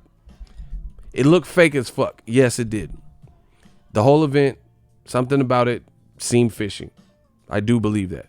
But even if it wasn't fake, let's say Canelo just produced Even though he can't knock out Chavez Jr., he can't knock out Edeslani Lara or Trout, whatever. He can knock out a 175-pounder in his first try. Whatever. Cool. Shit was still trash. For 10 rounds, it was 10. That's why they was booing him. You guys cannot win. He was getting booed for a reason because the shit was trash. That's why you Google Jeff Mayweather, who comes from a family of boxing. His nephew was the best boxer possibly ever. He said, yeah, man, that fight was boring. And multitudes of other people. Right? So whether it was fixed or not, you guys, who cares? The shit was boring. How is Canelo going to call Andrade boring and then be in a boring fight the very next fight? That was a boring fight. I fell asleep. See? Kovalev was acting scary and Canelo couldn't get in on the inside. So the shit was basura. The shit was trash. You guys, I don't know who y'all think is gonna come in and just bully me. Oh, you really think it was fixed? It looked fixed, looked fake, it looked fake as fuck. But even if it wasn't, it was still trash. You're not going to change that. I'm giving you my honest opinion. The shit was trash. No matter how many of you motherfuckers come in here and what you say, to me, the fight was trash. Kovalev threw no see? Bro, what? Okay. What is the likelihood? Just tell me this. Okay. How come I'm not even trying to be funny, bro. I think every single fight that I told you was like, man, y'all got to check for that. Check this one out. Has been good. I told you Jose Ramirez versus Maurice Hooker, sleeper fight. I said Regis Prograis, Josh Taylor. I said Artur Beterbiev versus Vodstick. I said Spence versus Porter. I think Wilder versus Luis Ortiz will have great excitement. How do I keep predicting it? So the fights in my mind that I think are going to be good turn out to be good and explosive. I told you the Canelo fight was going to be some bullshit, and what a coincidence it was. Right? In addition, what is the odds that Kovalev can have? How many fights does Kovalev have? See, I'm going to body these dudes each and every time. I don't know why y'all even want this to happen. Right? Why do you guys keep doing this to yourself? You make me look better and make you look worse. You make old media look worse and you make new media look better. You're not getting around what we seen last Saturday night. You're not getting around the fact that they waited for another motherfucker's card, which was horrible if you the lead face in boxing. Okay. So Kovalev has 34. He has, where is it? 30. He has almost 40 fights. So leading up to the Canelo fight, he has 38. He just fought Anthony Yard, TKO. He convincingly beat Eleider Alvarez. One fight before that, he was knocked out. Dropped a bunch of times. Then he knocked out 2 guys. And before that, he lost twice to Andre Ward. Right? He dropped Isaac Chilemba, tough fight. And then he had 2 knockouts, 3 knockouts in a row. So what are the likelihood of somebody who has 184? Look at this, people. You're not going to win. He had 38 fights. He had 184 rounds, minus 11 if we take out the Canelo. So roughly he had 173 rounds, right? Before stepping into the ring. He has an amateur pedigree where he fought guys like Beterbiev. So you tell me, what are the odds of, we've watched majority of his fights from, let me see when I started really checking for Kovalev. So I seen the Darnell Boone. Okay, so I've been watching his fight since 2012. No, 2011, because I seen the Grover Young fight. So 2011, 2012, that's where I really got hit. And then as he kept moving up, I kept watching, more and more. So I've watched his fights in 2011, 2012. He has 173, I think I said, rounds boxed. He throws power in every fight except for the Golden Boy fight against the guy who's the smallest that he's faced in recent memories. Right? Canelo came half a pound under the weight. Do you hear me? He came half a pound under the weight, but seems to be more intimidating, so great on the counter that he's so petrified. And he had to weigh in naked, which I don't remember him losing weight. and missing weight. Look, bro, you guys are embarrassing yourselves. Look. So Canelo, we know he had to bulk up. This is Canelo's weight, 174 and a half. His last fight, Anthony Yarde, was 174. His last opponent, Eleider Alvarez, 174 and 3/4, 174 and a half. This is the fight he got knocked out. So Eleider Alvarez is bigger than Canelo, taller than Canelo, and weighed exactly what Canelo weighed. He was 23-0, right? He's bigger than Canelo, and he 6 foot tall, and he knocked out Kovalev. Weight, and he came in the same exact weight. So Igor Mikhelkin, 172, he's a little bit under Canelo. Shabransky's a puncher, 174 and 3/4. Ward weighed 175. Ward weighed 175 even, 174. So look, he's been fighting guys exactly at that weight, but all of these guys, 175, 175. Look, he fought Grover Young, who was 193 when they fought, right? So the point being is this. The other guys were legitimate light heavyweights for the most part. They were big, 6 foot or better guys. Canelo isn't. Canelo's the one that had to eat and bulk up to, to really maintain and stay at this weight. So the smallest guy inflicts the most harm out of nowhere. Whatever. They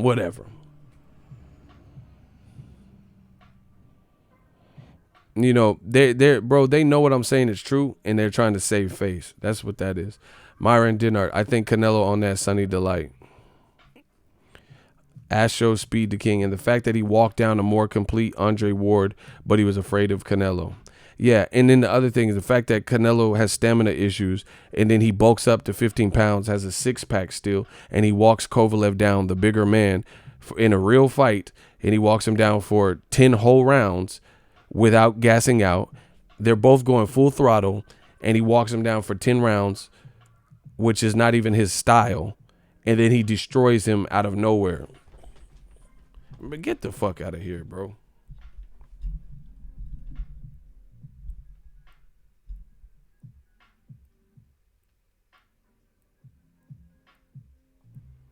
Bro, he just walked them down. It's just easy. It's just legendary Canelo, bro.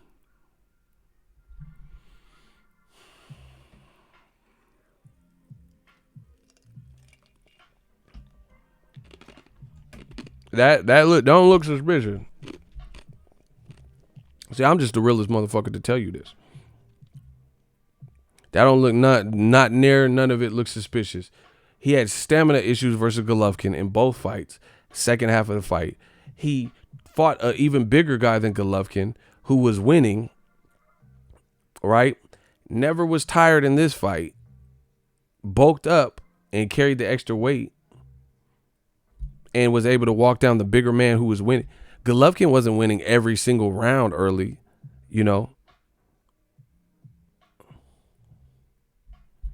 And he just explodes for a crazy knockout, crazier than any knockout we've seen. Bro, the Golden Boy knows they wrong. They know they wrong for that. You know how I know they wrong? Because watch, when he starts getting back to real competition that people want to see him fight, watch the outcomes don't be looking like that. You hear me? So that's going to tell, bro, I'm not worried about it. In time's going to reveal that. Put him in with Charlo, put him in there with Andre. If he don't knock them out, then you know something was amiss. Andre got dropped by Vanes Martirosyan. So okay, bro, you're the king. You beat the number one heavyweight, light heavyweight. Cool. So do that to better Biev. Canelo, what's so crazy about what I'm saying? Canelo's talking about fighting a cruiserweight. Do it. But why are you going to cruiserweight? There's nobody there. There ain't no money fights up there. Just go to heavyweight. Why doesn't Canelo just go to heavyweight? Since you guys believe he can do everything. Just go. Cruiserweight's a division away. Steve Cunningham went to cruiserweight. Why doesn't Roy Jones did it? Why doesn't Canelo do it? Because you guys don't believe that. You wouldn't even want to, bro. You wouldn't want to see it. I wanted to see Roy Jones go to heavyweight because I'm really about that life. You don't, because you know it was some bullshit. You know that shit looked fake as fuck. Just go straight up and fight Wilder. Just do it. Just do it. I'll take Usyk. Fight Usyk. He just moved up there. You talking about fighting at cruiserweight? He just got there. He in the low 200s. Just fight him. That's cool. Fight Derek Chisora. Anybody. Go to heavyweight. Yeah. Come on, bro. You know this shit is fake as fuck. Same thing with 68. Same thing. Okay, you knocked out Rocky Fielding. You got it going on. Fight Caleb Smith. You beat his brother. He wants revenge. He's 6'4". Fight him. He won the World Boxing Super Series. Fight him. David Benavidez. 2 Mexican Cinco de Mayo weekend. That would be big. Bro, what Golden Boy did in Dazn, they have eternally fucked up Canelo's career. I really believe that. Bro, you put him to a standard he can't keep up with. He's not going to be able to keep up with this. Again, bro. He's able to knock out Kovalev. It was 100% real. Keep pushing that. I want you to keep pushing that so new media could come in and destroy you. When you start seeing him fight lesser people, less big people, and the outcomes don't be looking like that. So keep doing it. Yeah, you just put more pressure and more pressure on him. Because if you really believe Kovalev was in his physical prime and #1 light heavyweight, great. That's even better for new media, because now you have created something you can't get out of, because the pressure is on for Canelo. If he can knock out the #1 light heavyweight with 2 or 3 punches and create these openings, it's on. So great. I love the resistance, because over time, you guys are going to remember these videos and I'm going to be immortalized in this game. Immortalized. So I love it. Fight Better Biev next. You already knocked off the bet, bro. Nothing else matters. You just knocked out the light heavyweight, best resume, best active light heavyweight. That's what they said. Fight Better Biev next. You think he going to do that? He said Teddy Atlas called Dazn stupid. I don't think it's just him. He said Kovalev can't act. That knockout was funny as hell. Bro, what are the odds? Like, remember what Mayweather said? What are the odds, Patty? What are the odds? Bro, that shit F-A-F. Fake as fuck, bro. When's the last time you seen a motherfucker have his guard up, get caught with a short little hook that didn't even look like too much or nothing, that was partially blocked? And they are so hurt by that, by a guy who has not produced these types of knockouts at 54 and 60 and 55 and all this. And they are so hurt by it that they moonwalk back in a drunken stupor, completely, like they abandon all fighter knowledge, completely oblivious to protect thyself at all times. And they just get teed off on with one single perfectly land shot that knocks them into the ropes and slumps them. And they've been knocked out before by bigger guys, but not like that.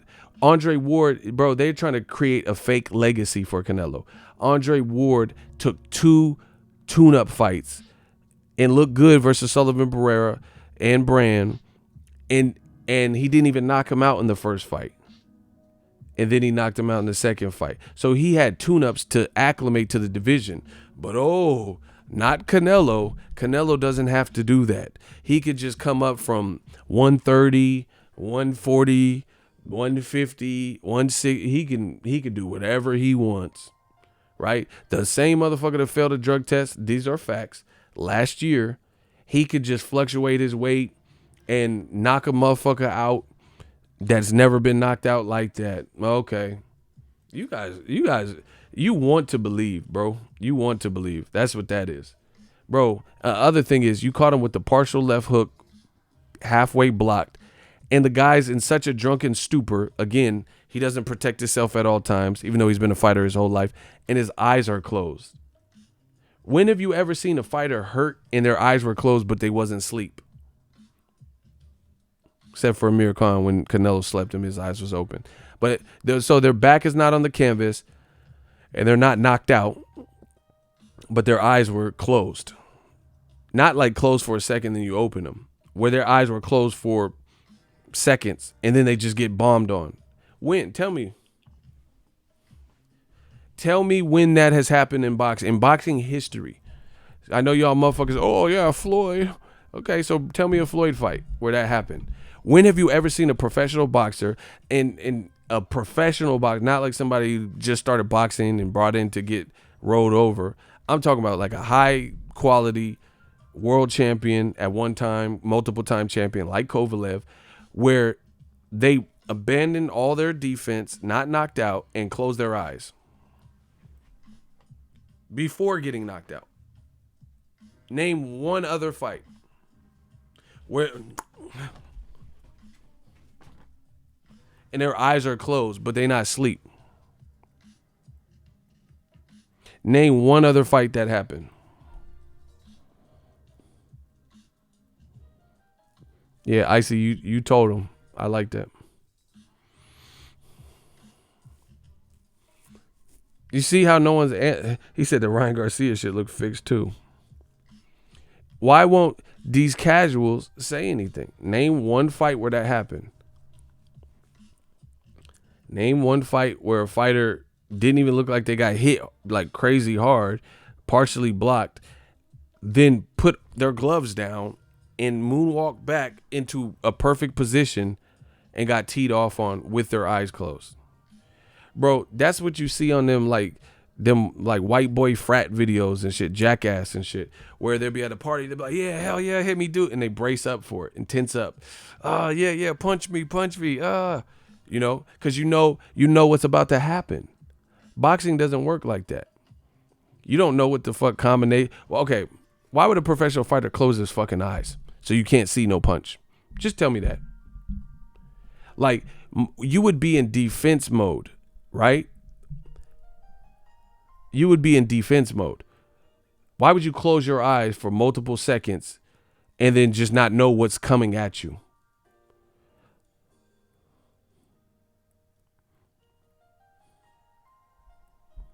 Why? Especially a trained professional for his whole life. Like, ooh. Like it's a horror movie or some shit and Jason's on top of you. Like, come on, bro. When have you ever seen that? When have you ever seen just ask that. Why won't you answer any of the questions?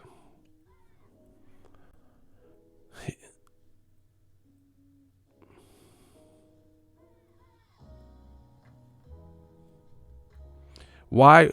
Okay, so you're like, unless you're asleep, you're so hurt, you don't try to protect yourself or anything. Your eyes are closed, and you're just like in no man's land. Come on. Name another fight this happened. Name another fight. Why won't y'all do it? Because y'all can't.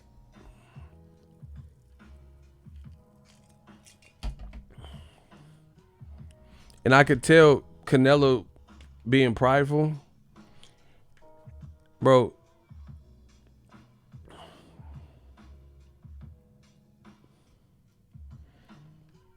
He knows that people are what they're saying about him.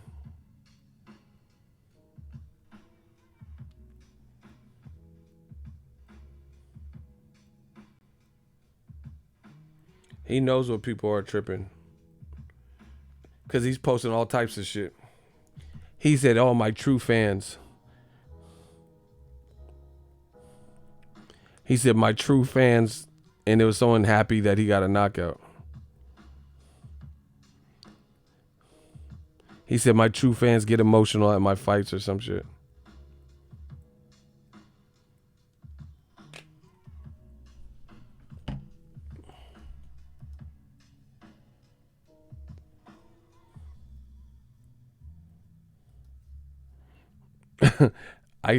Icy blasting fools. Canelo lost to Floyd, really lost a lot of... I'm going to ask one last time. Please, you got to do something. Name a fight where someone got hit with a partial shot around the guard and dropped their guard, their guard was up here, dropped it to their waist, stumbled back in a drunken stupor with their eyes closed, and then just got melted with one shot, like lined up perfectly. You know what I'm saying? And then the fighter was just like, yeah.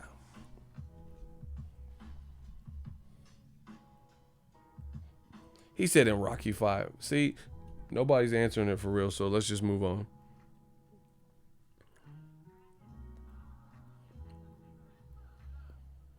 He said, in my 25 years of watching boxing, I can't think of one. The only time I could think of it is if you get slept off rip, like Wilder be sleeping Dominic Brazil or Spilka. You just got slept, you know what I'm saying? And there was nothing you could do. Kevin Lee kicking the dude. He didn't see the kick coming, and boom, the dude was just out. So I can understand that being defenseless then, because you're knocked out.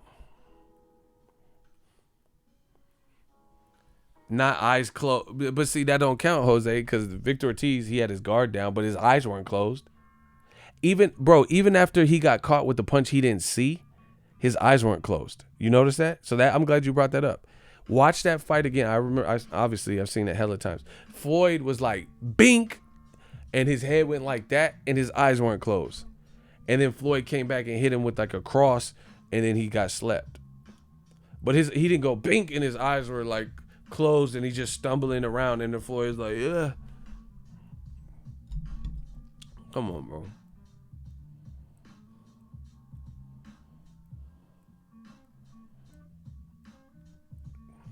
No, I'm glad you brought that up, though, because that's a good point of view. That he didn't see the Floyd 1-2 coming, and he didn't see the first punch, but he still wasn't completely eyes closed. He was looking at Cortez like, bow. Kovalev. Just get lined up perfect. All right. All right. Like that, bro, that's like a motherfucker asking you to knock him out. Just stumbling with their eyes closed. Who does that? Why would your eyes be closed if you're not knocked out? Just explain that. I don't even understand that. Name a time. Like, bro, it's just like, put me out of my misery. Put me out of my fucking misery. Just do it. Hurry up and get it over with. Listen, why would your eyes be closed if you're not knocked out? He said niggas started praying. I'm done, bro. Why would your eyes be closed if you are not knocked out? Closed. Both of them. It's not like you're like looking out of one like Popeye or something.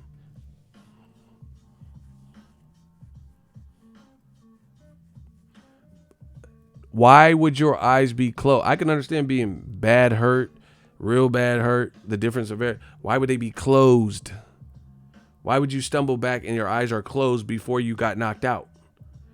Bro, that was terrible. That was terrible.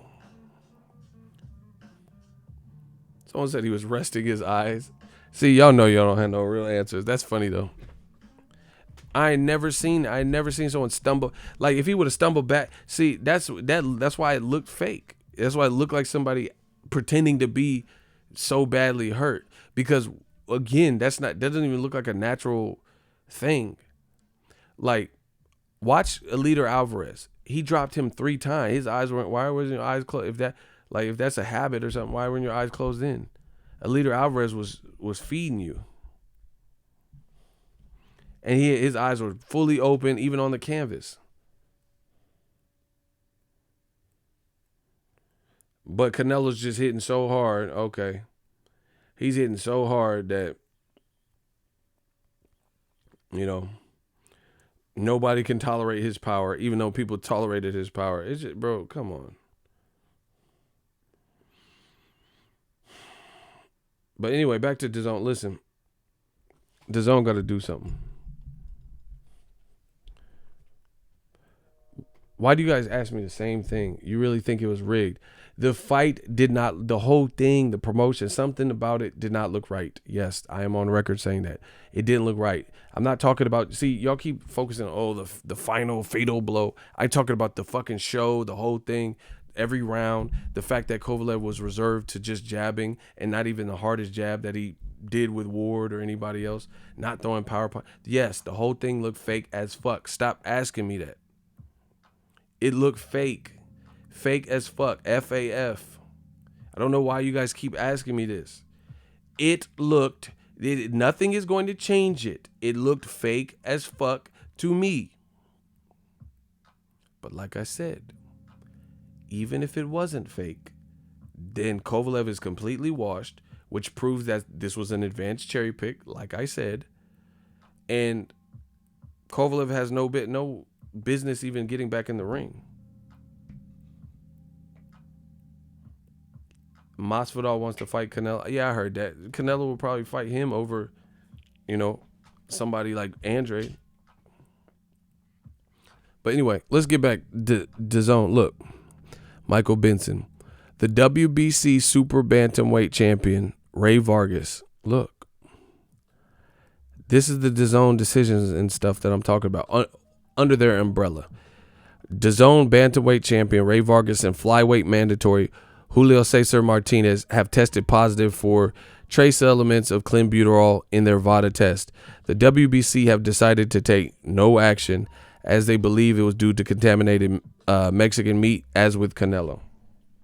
Now, the bad thing is this, bro. New media is here, bro. Look at this. So Ray Vargas, we know, is with Golden Boy. He was just on the Golden Boy card main event. Look, what does that say?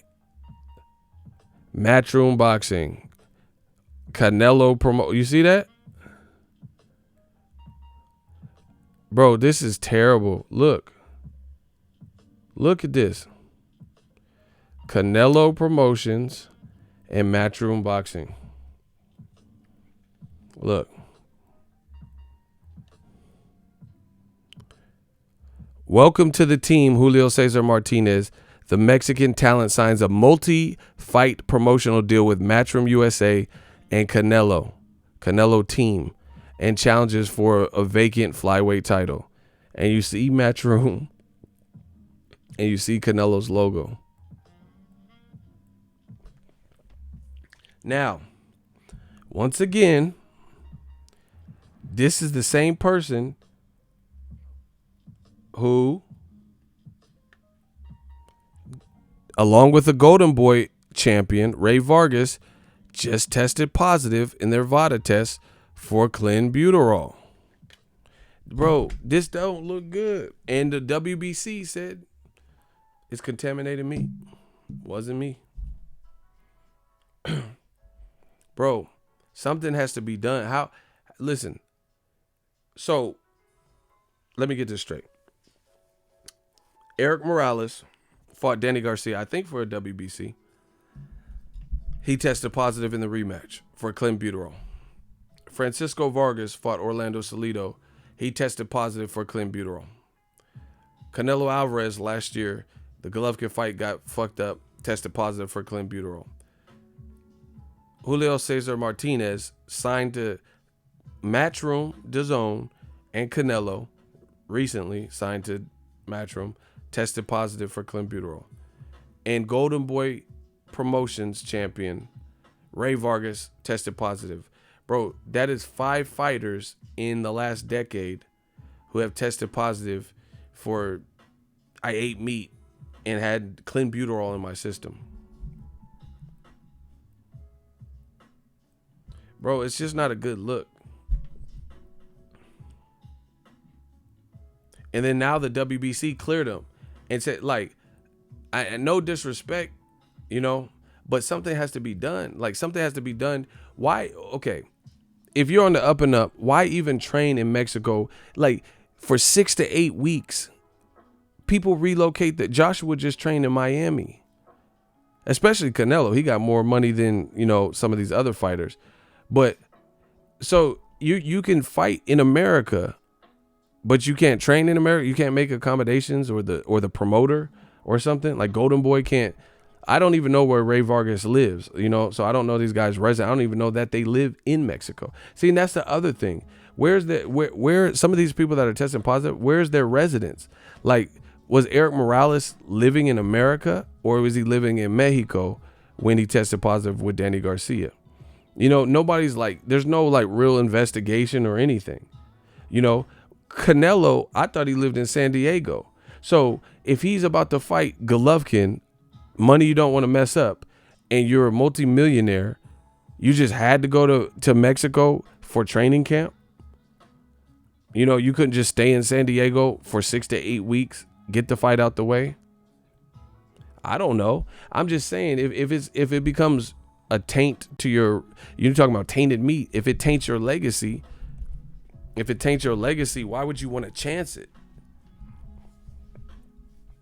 He said, my girl caught me cheating. I'm going to blame it on that butyrol. Yeah, that's what I'm saying. Like, my thing is like, something has to be done, bro. How could we just keep making an excuse for it? Like, so it's just a built-in excuse. So basically, we don't know if you're on something or if you did eat the meat, because you could just use that as an excuse. It's crazy. So if Luis Ortiz tests positive, he can't say nothing. He just got to, you know, what can he use? Bro, I don't see how you can bend the rule. How you can bend the rule like that. Bro, but the fight, see the thing at this point, so many fighters have tested positive for the clenbuterol. That kind of goes on the fighter. You have to know what's going in your, bro, go vegan. So for something, Nate Diaz is a vegan and he's tough as a fuck. Do something. I don't know. It's not my career. But if your career is in jeopardy, get someone to test your supplements. You know, get a personal chef. You know, there has to be some kind of way to test the quality of meat or have your meat imported. I don't know. But to me, that's crazy. Everyone can just make an excuse then. And so, yeah, it's looking bad for Dazn. So Dillian White was allowed to fight, even though it was revealed he failed a drug test before the fight, and he still got to fight Oscar Rivas. The WBC just cleared a Golden Boy fighter and a Canelo Promotions Dazn Matchroom fighter to fight. Like, yeah, it's the meat.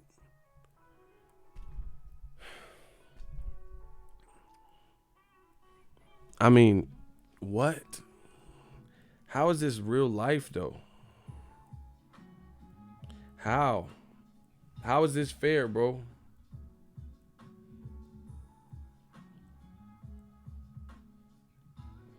So you have just a built-in excuse to possibly. So, bro, boxing getting crazy.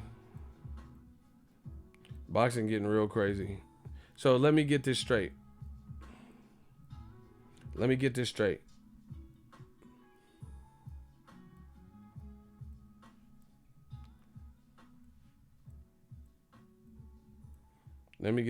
Y'all.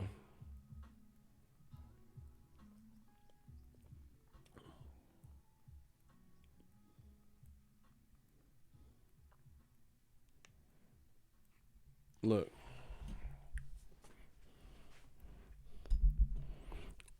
This is from the WBO today. In accordance with the ruling by the New York State Athletic Commission, Heather Hardy will not be allowed to fight in a WBO sanctioned bout until she completes her 6-month suspension, pays $10,000 fines, and presents evidence that she is not using PEDs. You see, Heather Hardy probably didn't even make $10,000 in her last fight because women don't get paid shit, right? And the WBO blasting her out and saying she can't fight. But then the WBC just cleared 2 people who failed a drug test because they believe they know the cause of it. What?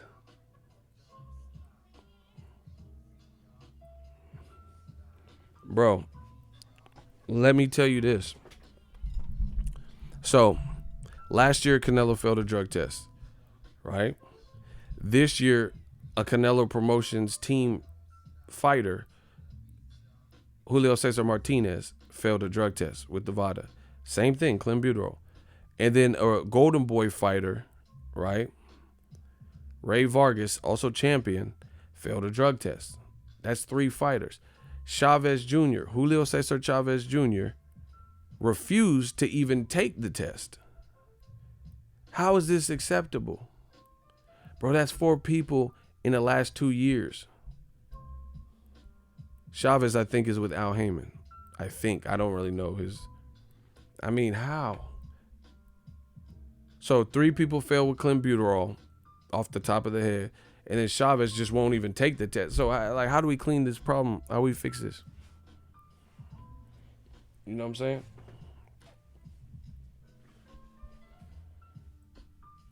So one guy, this is funny. This is funny. This is just funny, bro.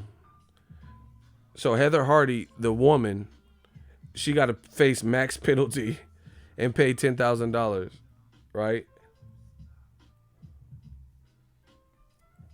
But look, Danny Jacobs versus Julio Cesar Chavez Jr. is signed. This is also on DAZN.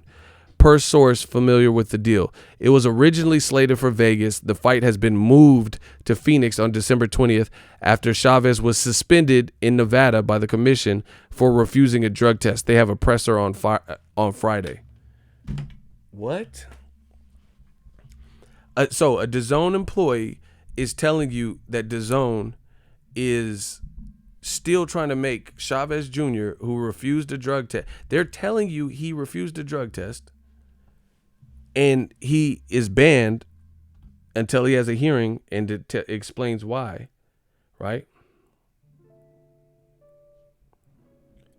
And they're just going to move it to another state. That seems logical to you. And DAZN is good with this.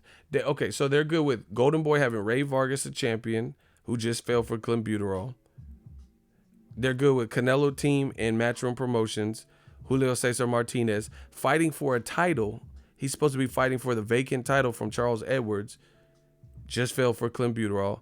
And Julio Cesar Chavez, I believe he's with Al Heyman, but he's going to fight on DAZN. And you're still pushing the card through and just moving it to another state. And we just watched Patrick Day and Maxim Dadashev die in boxing. This seems fair to you guys. Like I said, if you guys aren't offended by this, then I question if you're even really a boxing fan.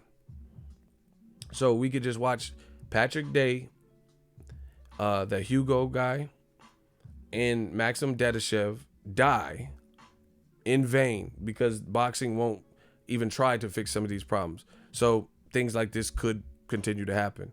Or Adonis Stevenson, who was in a coma, because not through any corruption or drugs or anything, but he just got hit the wrong way, you know, got hit, brain bleed. We're just going to allow this. We just, I think it's the meat. So let me just run with it, man. We got some issues, yo. And this is all under DAZN's umbrella. And then this week we got a YouTube fight. Oh, well, Nonito Donaire will be on in 3 hours.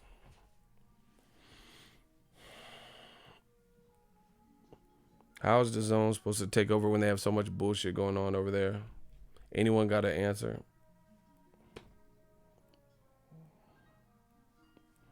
You tell me. I'm out. I've said my piece. We got to fix this stuff. And it starts with y'all, the fans.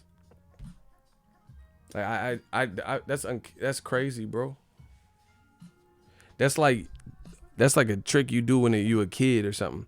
You say, "Hey mom, hey mom, can I spend the night at my friend's house?" No. So then you leave, wait till she leaves, and then you ask your dad, "Hey dad," and your dad don't give a fuck. He drinking beer, watching Soul Train and shit. Them motherfuckers, oh yeah, go. I don't care. Bro, you gonna get your ass beat when you get back. Cause your mom already told you no. She already said no. And then you try to override her when she was at the store by asking your dad, who was oblivious to your mom saying no. That's what Eddie Hearns and DAZN is doing. Nevada said, "Hey, why you miss this drug test? Why you refuse? You need to talk to us November 20th. DAZN said, "Nah, we just gonna move to a different state. Fuck Nevada. We'll just put this in Arizona. Catch me if you can. Hey guys, I'm the gingerbread man. I'm in another state. Catch me if you can." Wow. So this avenue didn't work. So let's just move it, bro. And what's more embarrassing for DAZN is, well, not more, but equally, the DAZN employee writes this on top of saying Tank and Adrian Broner fought, which was proven to be a lie. But this is bad too. The fight will be contested at 168. Gabe Rosado will be on standby if there's an issue with the notoriously unreliable Chavez before the fight. Chavez has been training. So basically, they know Chavez has discipline issues, and they're not confident he's going to make weight, right? So they put Gabe Rosado on the card on standby so he can fill in for the main event if Chavez Jr., if it's some bullshit and he can't make weight. So DAZN, bro, who works for DAZN? Radio? Like, who works for them, bro? So you don't even have faith that Chavez can make weight, so you have to put a fighter on standby, and you're willing to move someone who just refused a drug test, despite how bad that's going to look. You just want to move it to a different state and even go through the hassle of even having it be Chavez. You're that desperate for this fight. And again, and they're putting it's a Friday fight. They're putting the fight because they know they can't compete with, I think, Tank or somebody is fighting the next day. Bro, you want Chavez Jr. or Jacobs so bad? You think that's so big of a fight that you want to go through the backlash and not even, like, okay, the drug testing is his own issue. But you don't even have faith that he can make weight to the point where you have to give him a standby? Who does this? Who goes through this so much energy to put on a mediocre fight? Deal with the hassle of, you know, the flack they're gonna get for moving a drug tested fight or guy who refused to do a drug test to another state, and then you don't even have faith he can make weight. Wow. You might as well just give Gabe Rosado the fight from the get-go. It's a Friday fight anyway. It's not like it's the best fight of that week. You already conceded to whatever's happening. Who's fighting December 20th? Oh, is it Charlo?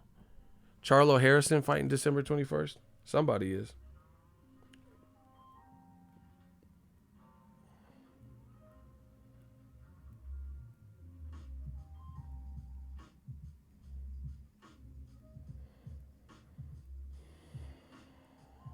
I ain't never heard of no shit like this, bro. Bro, why? The DAZN curse is real, bro. How many fights has DAZN, especially Eddie Hearn, had fall through? Gerald Miller, Joshua. Usyk pulled out, so the Takam fight never happened. He pulled out with injury, right? Billy Joe Saunders, Andrade. You know, Chavez potentially on standby might fall through if the commission don't approve it, right? Murat Gassiev pulled out with Joey DeVecco twice. That was supposed to happen. Joseph Parker got bit by a radioactive spider, like Spider-Man or some shit. So the Derek Chisora fight got canceled, and they brought in David Price.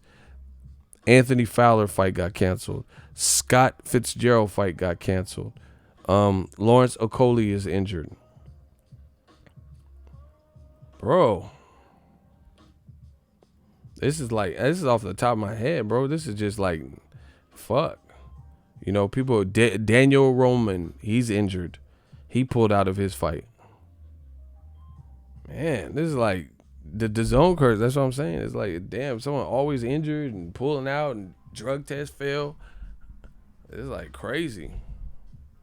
You know, Ryan Garcia, Avery Sparrow. Look at all these fights. Just like mostly, I think everything I named was this year, except for maybe Billy Joe Saunders, right?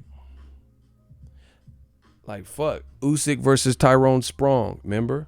That didn't happen. So they put Chaz Tablespoon. Bro, this is a lot of fights. Avery Sparrow, Tyrone Sprong, Gerald Miller, right? Fights they couldn't get done. Joshua and Luis Ortiz. Fights they might not be able to get done. Danny Jacobs, Chavez Jr. because of some bullshit. Ray Vargas is a champion, failed a drug test.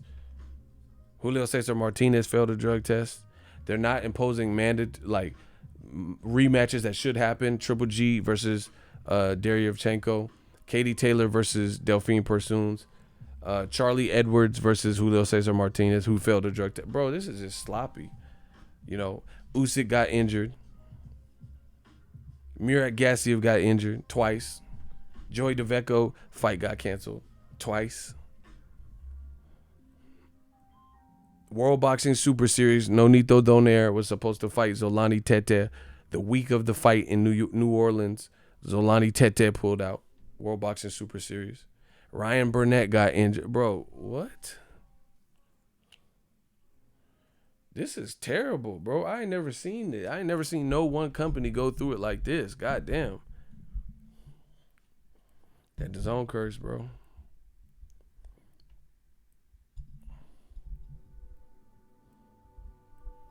DAZN should have made a deal with Domino's Pizza because their fight cards fall like dominoes. Hey, you disrespectful, bro. Why you do that, bro?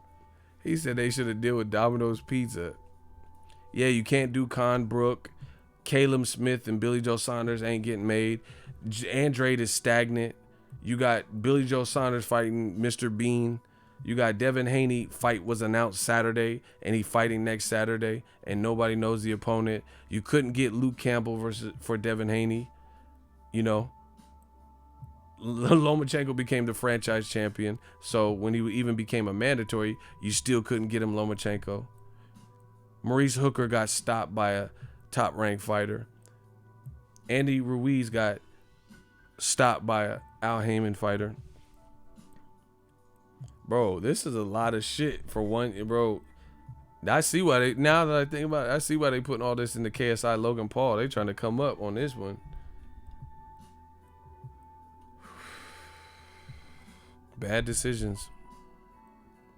What happened to all the people? Yeah, I pay $100. I pay $120 for DAZN. This is great for me.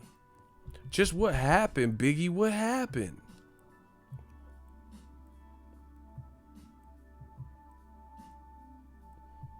Remember Eddie Hearns? Remember Eddie Hearns said he wanted to get Deontay Wilder, Charlo, Errol Spence, Broner, Mikey Garcia, you know, Jared Hurd. Hey, bro, he didn't get none of them. Like, literally none of the fighters. I'm talking about when he first announced DAZN, he said it was the American Takeover. You see, all that shit slowed up for him. And you don't hear no American Takeover. You don't hear no bye-bye pay-per-view. You don't hear none of it. You don't see no commercials. Where the Tracy Morgan commercial? Where the bye-bye pay-per-view part? Where that? When that come back? They over-advertising KSI Logan Paul, hoping it's a success. Under-promoting Canelo's fight, making him bow down to UFC. Bro, this is... Throw the whole shit away. Y'all got to start from scratch. Man, heads... The companies that I've worked for before I became my own boss, you see, heads would roll for this shit. Like when I worked at Lowe's, if you got bad walks, you're out of here, or you'll get demoted or some shit. Something would happen. Performance was indicative of your placement. They're not going to keep you in the positions that I was in if you had bad walks from the district and regional manager, because they'll look crazy by even having me in charge, and my departments look crazy. Bro, DAZN has no consistency. They still have technical issues with the app. Bro, they have to improve exponentially.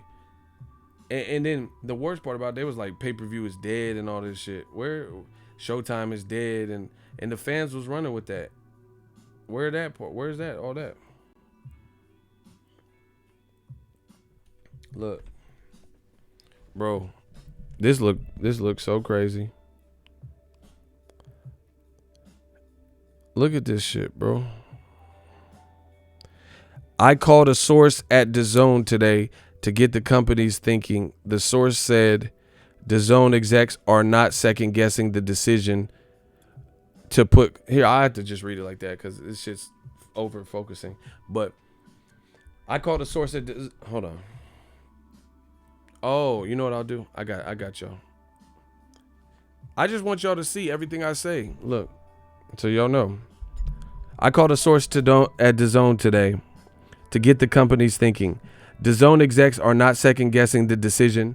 This is the decision to put Canelo after UFC 244 and make everybody wait. It says, we will always make the decisions that best serve the fans. That's what this was, the source said.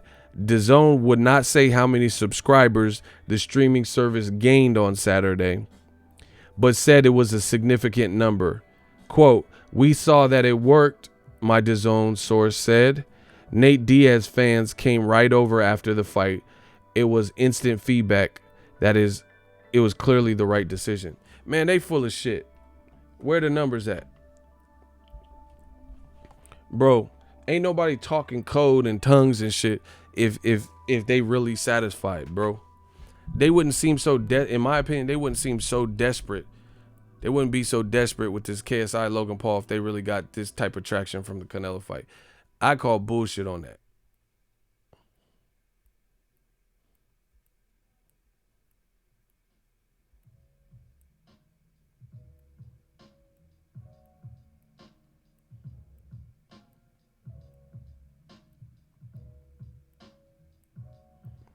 Why won't they show the number? Bro, I hate Kane. A block boxing fan, he a rat. Oh my God. You see him name drop. The rats usually name drop a bunch of shit. He a rat. Get Tekashi little brother out of here. Boxing fan. You a rat fan. You a boxing rat. We see you. Shooters, cancel that. I'll buy another one. My dude Kane said, how they know the Diaz fans came right over. Bro, they lying. Man, we calling out names, bro. They lying. What's up, LJ, baby? That's my Australian girlfriend. When I seen her, I was like, crikey. Now that's a knife. Beard's false to Australian for beard. Bro. What's up, L, baby? Anyway, they lying, bro. Okay, put it this way. Trust me if you want to. Don't trust me. Don't really give a fuck. But just something to think about.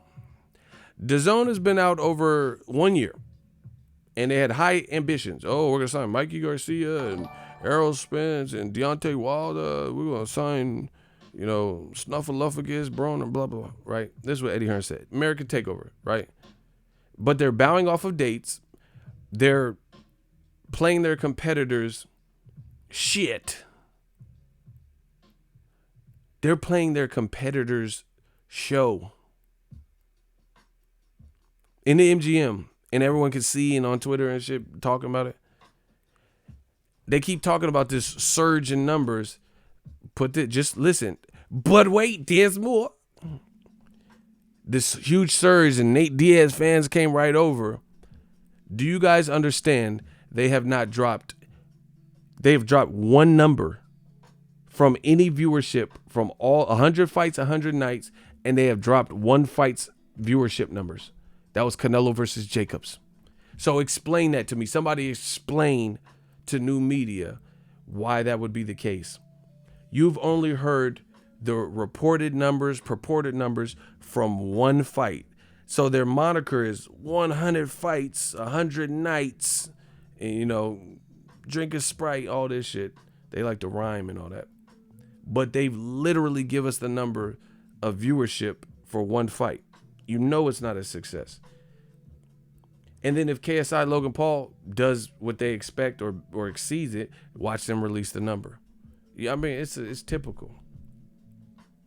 But if you don't hear about KSI Logan Paul, then that means it didn't get the traction that they expected. Just like Canelo Kovalev. Bro, I just took out the trash. I took out the trash because it's Wednesday night and the trash comes on Thursday morning. I took out the block boxing fan. I told y'all he's a rat. I took out the trash because the trash comes on Thursday morning. It's already Thursday.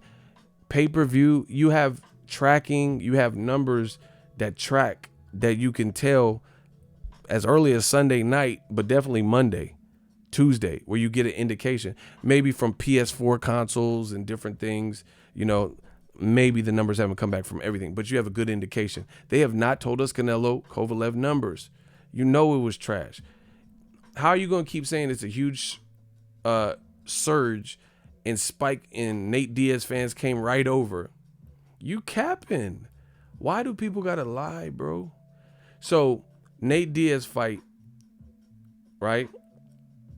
Nate Diaz fight ended late as fuck. It was like 10:30 my time, 10:08, 10:30, something like that. So it was like 1 o'clock for East Coasters.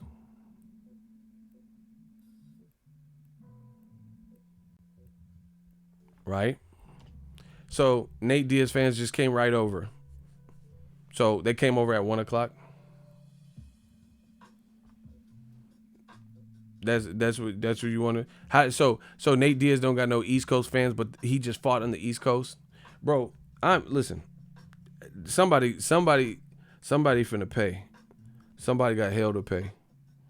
Look, I'm gonna show y'all. I was gonna save it for an unpack, but I'll give y'all a little introduction. It's over. It is over.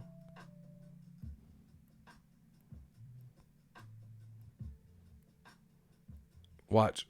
Watch me catch this body again. Bro, there's no deceiving the truth.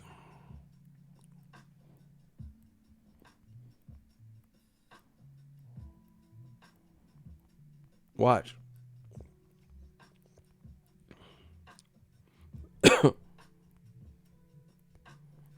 Y'all gonna get this work. He said you can't even come right over. It takes 20 minutes. Dazn is capping, bro. This is damage control. Sports Illustrated. Analytics show Canelo fans reside on the West Coast. Explain a surge in Dazn signups despite the late start. Bro, this is damage control. Right? Bro, look, Sports Illustrated. You ain't finna have me. Ring walks for the light heavyweight fight with Canelo Kovalev didn't begin until after 1 a.m. Eastern Standard Time last Saturday. 1 hour and 38 minutes after the last undercard bout.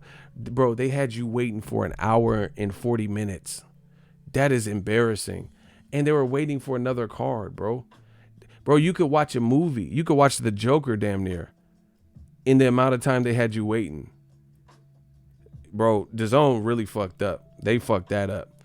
They had you waiting an hour and 30 minutes, 38 minutes from the Ryan Garcia fight, doing a million interviews. The extended wait, the result of Dazn's decision to delay their main event until completion of UFC 244, right? Understandably upset fans in the building. Bro, what the fuck? This how I know it's damage control. What you talking about? It upset fans in the building. It upset fans at home. Fans at home that don't give a fuck about the UFC or didn't order the UFC. Bro, that's how I could tell this is damage control with the fluff piece. He talking about it understandably hurt disappointed fans in the building. What the fuck? What you mean? There was only 14,000 people in the building. But there's thousands of people across the world that was annoyed with that. Because some people didn't order or don't have 2 TVs or 2 devices. So anyway, this is a fluff piece from Sports Illustrated with a bunch of lies and bullshit because the shit started. It said people were understandably mad, blah, blah, blah. Athletic Mike Coppinger says signups and audience surged on DAZN following UFC. Okay. Look, they're trying to justify it. The fact that fight fans could watch the main events to both shows does not make Golden Boy's decision to schedule a card featuring their biggest star with the UFC any less foolish. President Eric Gomez arrogantly maintained when the fight was announced that this event was the bigger of the 2 cards. Oh, okay. So maybe I didn't read all this. Maybe they're going in on them. The boxing media, bro. Okay, maybe this isn't a fluff piece. I didn't read all of it. The boxing media has been critical of DAZN's decision to start Kovalev Canelo so late. The narrative has largely focused on population density east of the Mississippi and the likeness that a large percent of prospect viewers, blah, blah, blah. But listen, this is what they're trying to say. Bro,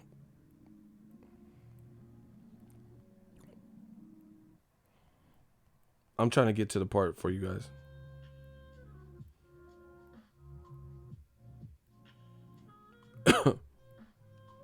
Oh, here it is. Okay. Look. This is Dazn trying to explain it. It says, while logical, the analytics show that an astronomically high percentage, 75% of those who previously signed up for a Canelo fight on the service on Dazn reside outside of the Eastern time zone. One senior executive at Dazn added that, quote, there is no state with more subs attributed to Canelo than California. In other words, while much of the country was sleeping, the fight went off in prime time for those most likely to be watching Canelo. Bro, Dazn has I don't know who's in charge of speaking, but this is bullshit, bro. They said they're saying now, I don't know if you guys caught that because I was reading reading actual. Let me just summarize what they're saying. The Dazn exec is saying they made the decision to do that because history shows and their analytics show that 75% of Canelo's fans are from California and live outside of the East Coast time zone. That is beyond embarrassing to me. It really is. That is beyond embarrassing. Hold on. I gotta use my sanitizer. I gotta sanitize. Cause I'm about to get dirty. I gotta sanitize, bro. That is beyond bullshit, bro. So they're basically saying, oh, you live on the East Coast based on our analytics, so fuck you. We don't care if you gotta stay. Look at that. Look at that. That's your mission statement for your company. That's your mission statement for your company that charges $20. So, okay, first of all, look at this, bro. I'm about to catch a body, bro. I swear to you on everything I love, I'm going to catch a body. First of all, that for a company to even say that is piss poor. You get what I'm saying? Because at the end of the day, first of all, Dazn ain't just Canelo. Some people order Dazn for Bellator and other boxers. So what if somebody from the East Coast, like let's say Blue Blood, he live in New York. If he paying $20 for Dazn, so he just ass out. And you talking about, 75% of the people that like Canelo live in Cali. So fuck it. Fuck y'all. And I know they lying because I live in Cali, right? And I know fans from the like Canelo from other places, right? In addition, Texas is about the same size as California. We both big ass states. Texas is 2 hours ahead of me. So what about Texas? Texas is up late as fuck too. So it's not just, that's how I know they full of shit, bro. It's not just Cali. Oh, so Canelo ain't got no fans in Texas. That's what you're trying to tell me. Canelo ain't got Texas fans. So if the fight, listen to me. Look at, shout out to my dude. The fight came on at 10:30 for me. Texas is 2 hours ahead of me. So they full of shit. These fluff pieces don't work. Texas is filled with Mexicans. Shout out to La Raza. Exactly. Right? So if the fight on the Pacific time, I live in Cali, came on at 10:30, when it was all said and done with the anthems and all that shit, then what time is it in Texas if they 2 hours ahead of me? 12 something, which is real close. It's closer to New York time than Cali time because it's only an hour away from Cali time. It's 2 hours away. So I know they lying. So you mean it wasn't just the East Coast that was affected. People in Texas want to see Canelo, and Texas is a bigger state. So what is Dazn talking about? Talking about 75% of people who would subscribe. You don't know that because people subscribe based on their money, right? How you know it's from just because people subscribe to the last fight, which is okay, bro. Man, stop. I'm gonna do an unpack. It don't even make sense to ether. I'm just gonna stop. Canelo just fought a New York fighter in his last fight before this, Danny Jacobs. So he don't got no East Coast fans that be like, oh, okay, he just beat Jacobs. Bro, for a company, this is negligent and it's irresponsible for a company to put that out there. And the bottom line is this: if you got DAZN, you got to pay $20. You can't segregate and like, oh, we're gonna inconvenience the East Coast. Them motherfuckers just got to deal with. They paying $20 too. So you gonna give them the month free for the inconvenience? That's what y'all should do. Y'all should ask them, okay, since you don't care about the East Coast, 75% of Canelo fans allegedly come from Cali. Give me my fucking money back. The shit was trash anyway.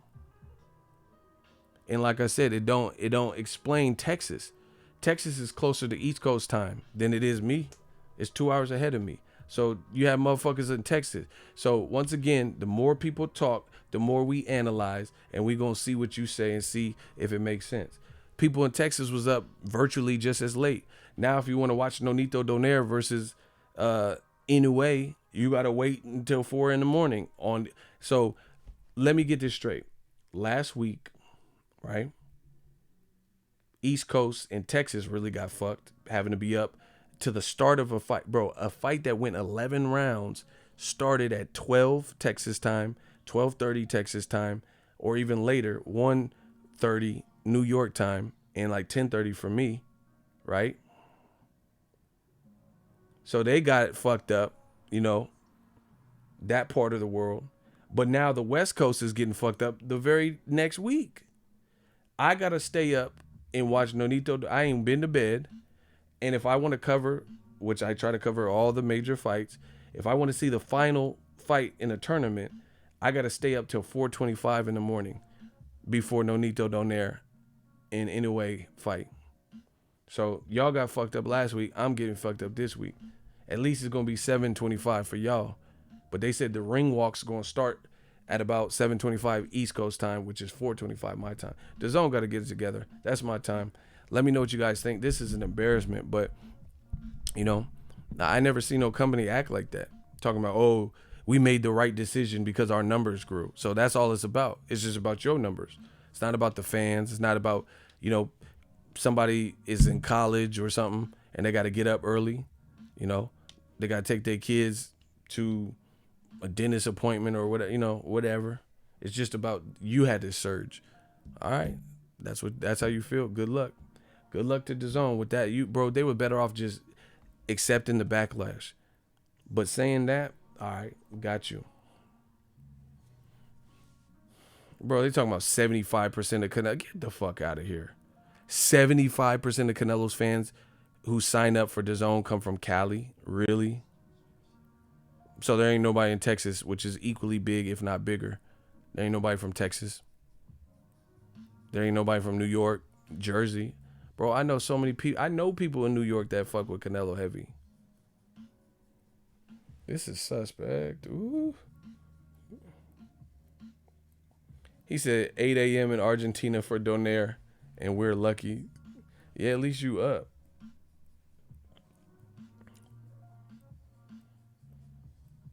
Kane said DAZN should have just been quiet. Line only makes it look worse. That's what I'm saying.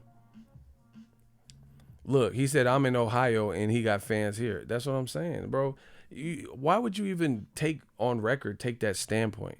Talking about, oh, we made this decision because the West Coast generates the most money for Canelo in 75%. Really? So Texas ain't fucking with it?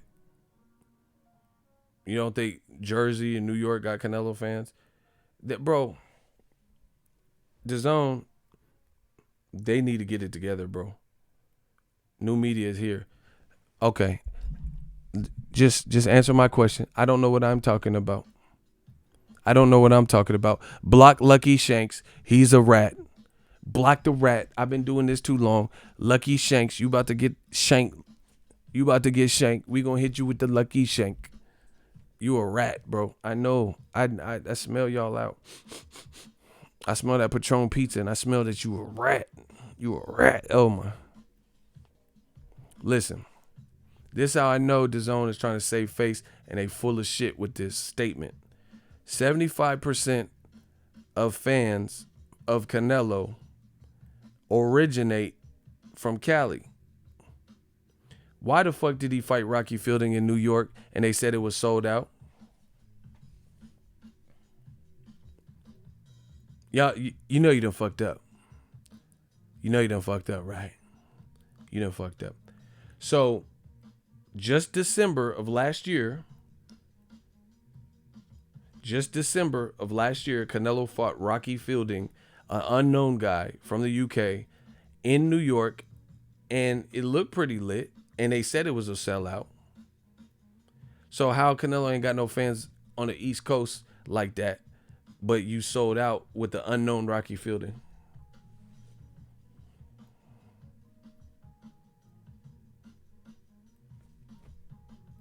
Explain that. Canelo's fans originate from one coast, right?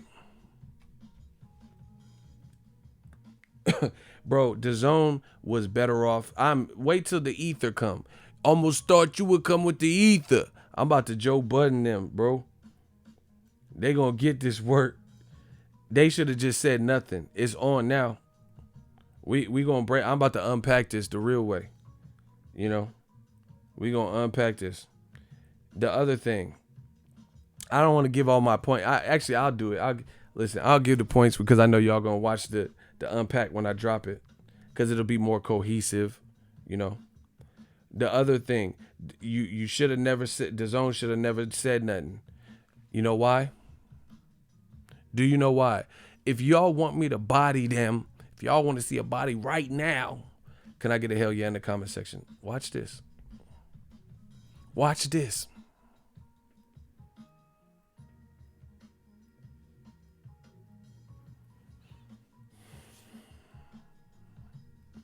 If y'all want to see this body, can I get a hell yeah? I'm going to show y'all. Right now, for me on the West Coast, that's why it was a stupid standpoint to even claim, oh, Canelo has the popularity on one coast, so that's why we pulled. You should have just said nothing and just accepted the backlash. Now you going to get unpacked. A video coming soon. Right now, for me, it is 11:10 p.m. Canelo is from Guadalajara, Mexico. It is 3 hours ahead in Jalisco, Guadalajara, Mexico. You see that?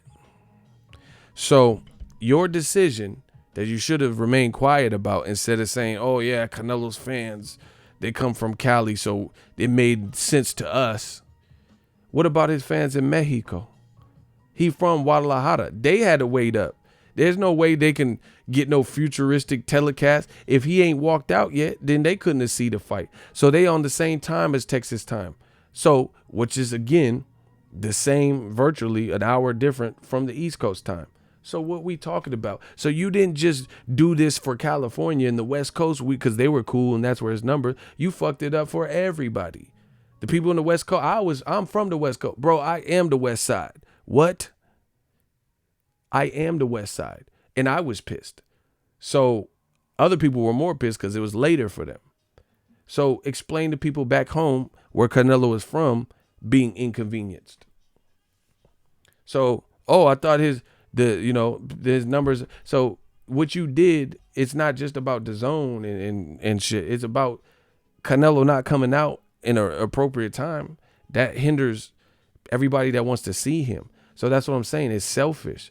And they talking about, the numbers indicate Nate Diaz fans came right over. It proves that our numbers are great, but they won't release the numbers. So we going to get into it. We going to see. We going to see. You fucked it up for everybody. It's not just a DAZN thing or like, we did it like, we had to take some, you want to make an omelet, you got to crack a few eggs, and the East Coast was the collateral damage. Motherfuckers from Texas had to wait up hella late.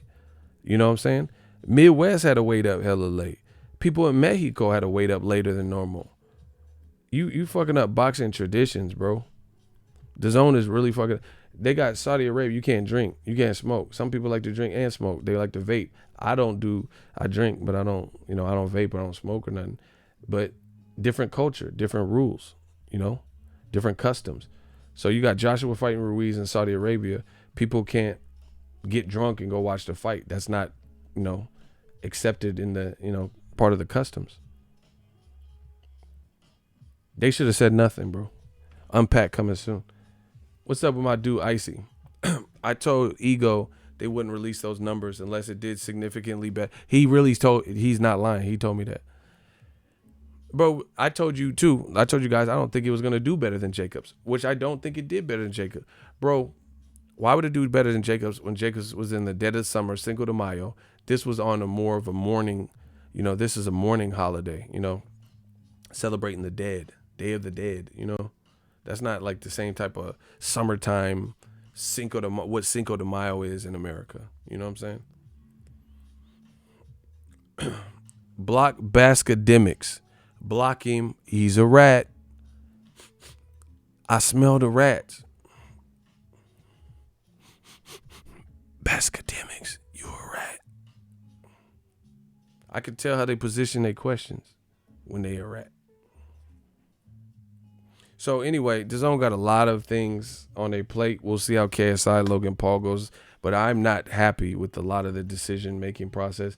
I feel it makes no sense, and I feel it doesn't help boxing, and that's what I'm about. This is about boxing. You talking about, Canelo's fans come from the West Coast. Really?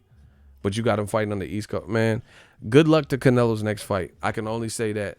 And there's the other thing, bro. Eddie Hearn talking about Triple G. Let's talk about him real quick before I get out of here. He talking about Triple G versus Camille Says Meta. How is DAZN going to get away with this? They're going to duck Triple G, have him duck Deryevchenko, right? Like we didn't just see that. So how many DAZN fighters are ducking? Let's play that game. How many DAZN fighters are in tough fights where they arguably lost or really did lose, but the other person didn't get the nod, and they never went to immediate rematch? So Triple G, add him to the list with Katie Taylor, Charlie Martinez, and all that. Joshua, give him a hand, bro, because he's the only one, the black fighter, he's the only one in a dangerous first fight where he got slept, and he's at least fighting him again. He's not ducking. So you got to give him credit for that. I don't know if it's smart. And the funny thing is this. If anybody out of all those fighters, Katie Taylor didn't get knocked down. She didn't get stopped. Charlie Martinez ended weird on a DQ or whatever. And Triple G never went down or got stopped. So if anybody should have a pass to take lighter opposition, it should be Joshua, because he was the one down 4 times and ultimately stopped. Now you in the do or die fight. They don't know what they're doing, bro. I don't even know how else to put it, bro. Joshua should be the one taking the light touch, if anybody, because he was actually stopped. He's no longer a champion. So he should be able to bounce back and build back. Katie Taylor got robbed the other person and became a champion. Same thing with Charlie Edwards. Same thing with Triple G. These people robbed the opposition. Not them particularly, but the cards were stacked against the other person. The judges robbed them, and they became champions that way. Joshua lost his championship belt, so he should have time to see if he wants to switch trainers, fight some light touch people, and then get back into the mix. But he's the only one out of that Eddie Hearn's roster going into the lion's den, right? Jumping back into the fire with the guy who beat him and beat him by stoppage.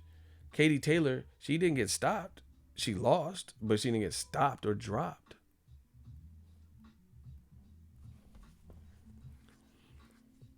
I saw Katie Taylor on Mike Coppenger's pound for pound list with Clarissa Shields. Wasn't even. To each his own, whatever. Bro, Omida they can say whatever. People have whatever list. It don't matter.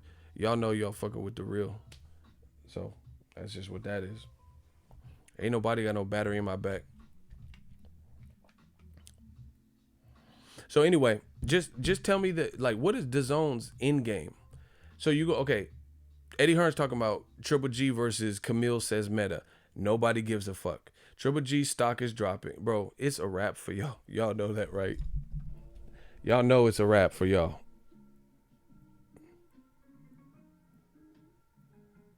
Well, y'all know it's a wrap, bro. So anyway,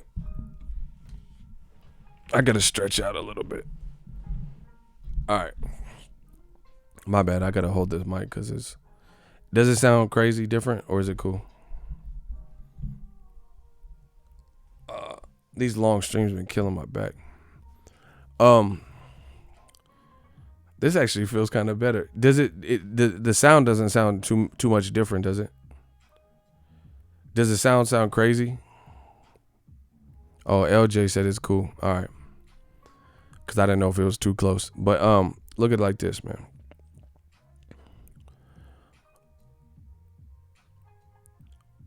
Triple G's stock is dropping, especially after his last performance. Nobody wants to see him fight an unknown Camille Sermeta, who has 5 knockouts, 23% knockout ratio in 20 plus fights. What does that do for Dazn? Bro, Dazn is fucking up people's careers. I'm not even gonna like sugarcoat it at this point. They are fucking up people's careers. Triple G is at an all-time low in popularity because of Steve Rolls and whatever. And then it just looks so ludicrous that they're allegedly paying so much money. They're paying the people so much money for so little in terms of fanfare, so little of what we desire. He fighting Steve Jelly Rolls for $15 million. Then the first person he fought that we've ever seen, he got his ass whooped with Deryevchenko. They're talking about, hey, no, Raf, help me, help Raf, bro. He was getting fucked up in there. And every time, how come, bro, I'm about to destroy Old Medium. How come every time Triple G looked suspect, he was sick? Kell Brook, he looked vulnerable against a smaller guy. Oh, he was sick. Gabe Rosado fight. Oh, he had the flu. Deryevchenko. Oh, he was sick. Motherfucker got AIDS? What the fuck? This motherfucker got anemia? He's anemic? What the fuck? He anemic. Every time his performance is sus, he was sick. I'm like, God damn, them motherfuckers sick to them bitch. Like, what? How sick you gonna get, bro? He need to sign the E40. Sick with it records, man. Like, bro, you sick with it? Get the fuck out of here. Bro, I will destroy Old Media. And you know this. Bro, he signed an E40. 707, man. Me and Triple G was sick. I can't even do it because I'm about to start laughing, bro. Bro, he is signed to Sick With It Records, bro. Me and Triple G, a bunch of good boys, we sick with it. Like, bro. You sick with it than the motherfucker, bro. Every single time. But Danny Jacobs sick. I'm like, God damn, that motherfucker be sick, boy. Like, fuck. Every fight. Lil Earl and Daniil, them boy from Vallejo. And everybody's automatic. Byron Robert. Me and Triple G up in that. What the fuck? This motherfucker just sick all the goddamn time. God damn, this motherfucker sick, bro. This motherfucker outbreak monkey looking at. What contagion looking at, bro? He's sick. He's sick again, bro. He need to do like Michael Jackson. Michael Jackson, when he used to go to them foreign countries, that motherfucker had that mask on. He had one glove. I don't know if he put a second glove on, but he go to them foreign countries in different places and travel and shit. He would put that doctor's surgical mask on. Triple G may need one of them because he be sick every time. After every suspect performance, he be sick then bro. Y'all know what I'm talking about. Every performance. Oh, he was sick at the weigh-in. All right. You motherfucker need some chicken noodle soup. Life is tough. Tough titty. Sick with a record. Charlie Hustle, man. That man be sick. But anyway, you got him about to fight. Who said that? Someone said he get the swine flu. Hey, you tripping. Them motherfucker got SARS. You remember that shit? Mad cow meat something. What the fuck? What the blood? What the blood? What you got, blood? Like you got SARS out there. Mad cow meat looking at, blood. Blood, what you got, bro? The motherfucker got rickets, blood. What the fuck is that? Like for real, like what you got though? Like mother got the clap out this motherfucker. blood. What you got though? Like, you know what I'm saying? Motherfucker got the mumps and shit. That's what I'm talking about. He's sick every day and shit. Anyway, I don't even know who the fuck Camille, my wife Camille. Like, I don't even know who that is. Bro, I give it to Eddie Hearn because he need a Emmy Award for the most motherfuckers I have never heard of. Bro, he really be Billy Joe's son. I swear, bro, I have never seen these people that he be finding. And I'm like, what the like, where did he get this dude? All right, pop quiz, hot shot. What do you do? Watch. All right. What Eddie Hearn fighter is fighting him next?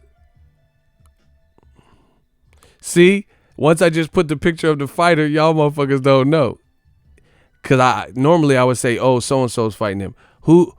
Whose opponent is that? Name the Eddie Hearn fighter that's fighting this guy.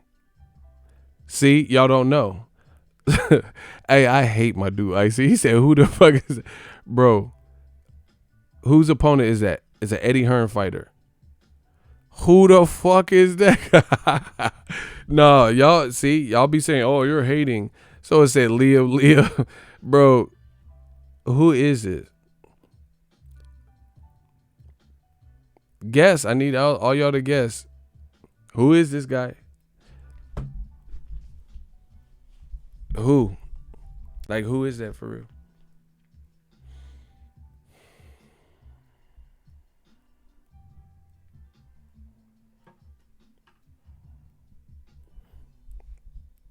Man, this shit crazy.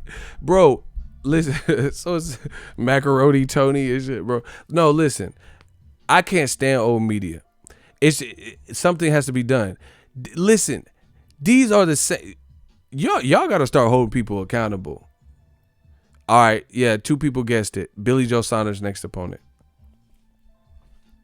Y'all got to start holding people accountable. Y'all know y'all don't know that motherfucker. Y'all just guessed and shit. Someone said Mr. Bean. Facts, yeah. Mr. Bean looking at. But listen, y'all got to start holding people accountable. Y'all know they feeding you a bunch of bullshit. They not real like me. They not uncut like me. They trying to protect something unlike me. Right? Y'all know y'all don't know him. Come on, bro. They always be saying, oh, but this is the part that really trips me out. But wait, there's more. That's Billy Joe's next opponent. That's who he's fighting. Esteban from Fresh. Listen to me, people.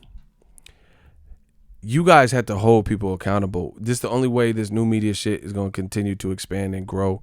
Hold people accountable. That's all I ask. Hold me accountable. I'm good with that because I know I ain't out there saying no bullshit. I'm at the fights. So y'all, if you see me, I can have a dialogue and express everything I'm saying to you in person to your face because I believe what I'm saying. I know these motherfuckers can't listen to me. You got energy from the UK and all these people trying to protect Eddie Hearns and different, people, man fans and shit. And this is what they say. Oh, why is Errol Spence and Sean Porter on pay-per-view? I mean, come on, who cares? Why?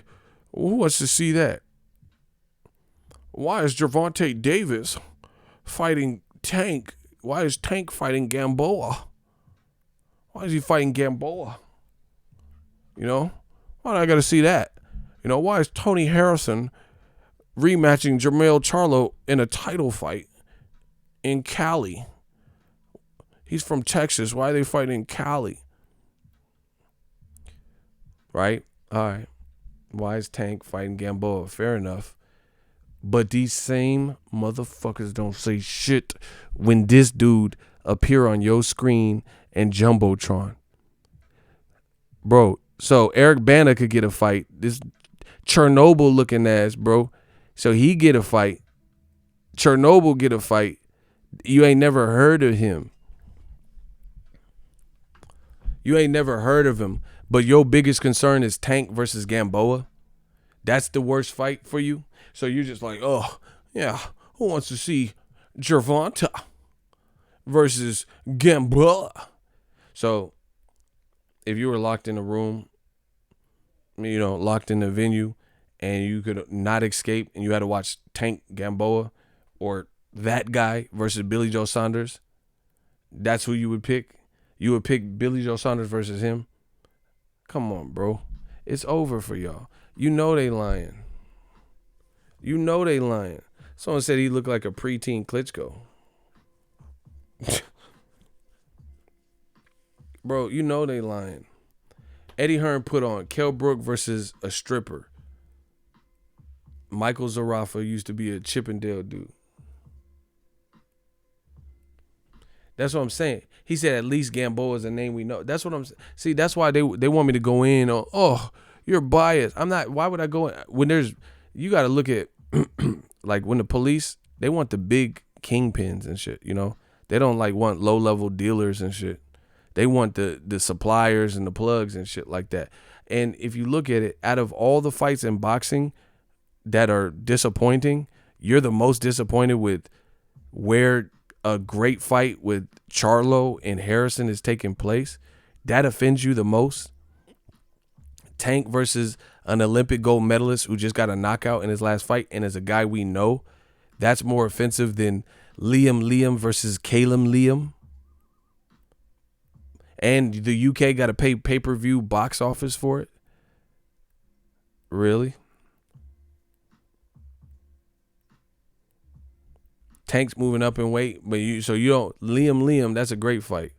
Sam Eggington versus Liam and Liam, those are great fights that you love. Bro, it's the double standards. That's just, it kill me. That's come on, bro. That's cap. Like them fights is great. She fat as Zuzu. Yeah, if he thick. Listen, Billy Joe Saunders has fought about a good one person that I know in recent memory. Bro, he be fighting the fucking Reynolds rap, and man, I don't know these motherfuckers, bro. He fought Artur Akov, Dennis Doohickey and shit. Man, who the fuck are these people, bro? She fat, he thick. Like, who is that? Who's he thick? Marcelo Corceles, Marcellus Wallace from Pulp Fiction, bro. I don't know these people, bro.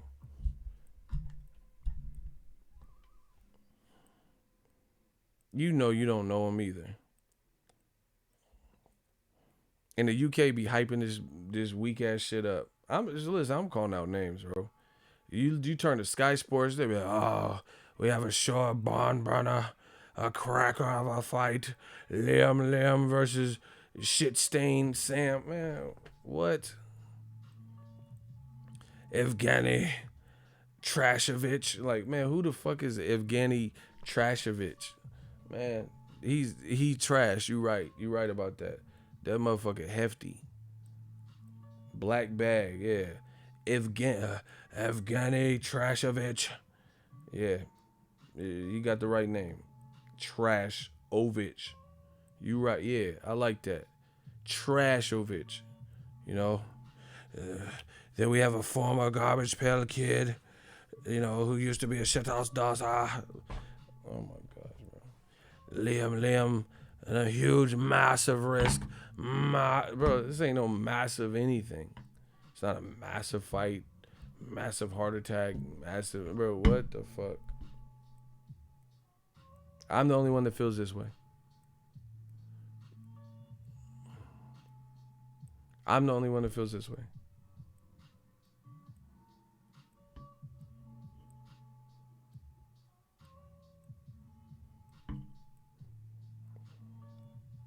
I'm the only one that feels this way. Y'all ain't gonna say nothing? Okay. Like, it's crazy.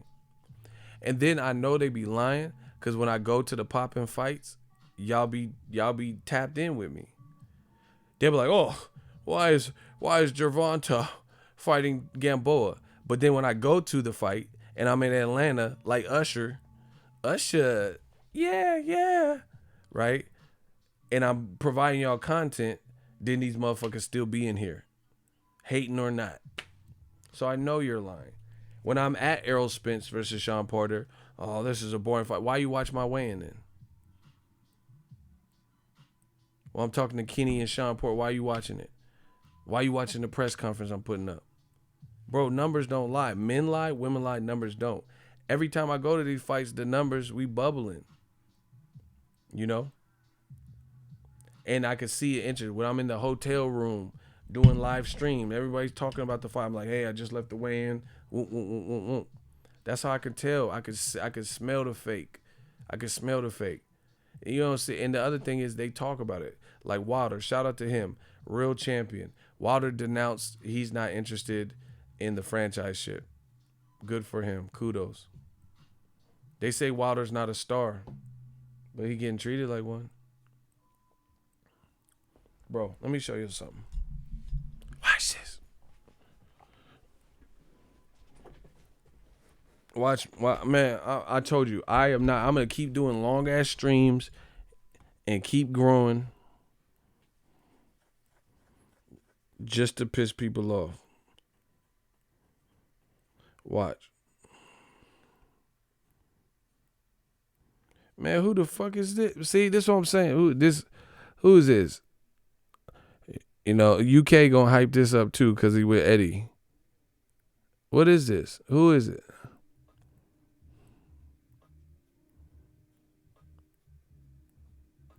Bro, who is it? Usyk versus Dana White? Who is this? You're like, oh, we got a cracking fight. New at heavyweight. We got Usyk versus Dana Eggshell White. Bro, who's Eggshell White? Like, that's not regular Dana White. Who's like Dana Eggshell? Like, who is that? Bro, that's Dana. Man, who is it? Man, see, we got Butterbean's cousin, Soybean, in this motherfucker.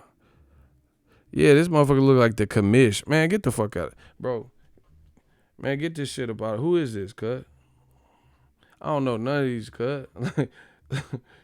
Motherfucker, the commish. Remember that TV show? That motherfucker, the commish. Bro, UK, y'all gotta do something, bro. What the?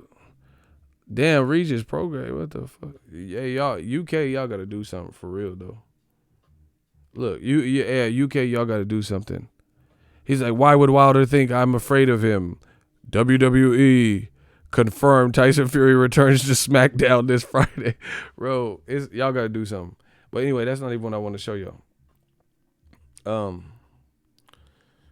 Y'all gonna get this work.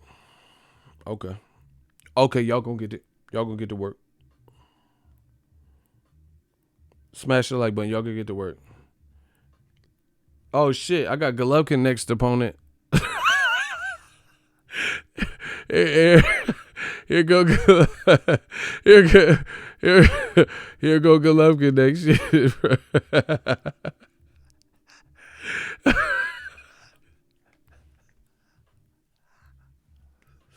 There go Golovkin next opponent, bro. You hear me? Listen, people. I found Golovkin next opponent for you. Listen. New on this own, a certain bond by commiserate. We have. Oh my! I can't. Please, Lord, no. Please, I can't. we have Liam's cousin Calvin Liam.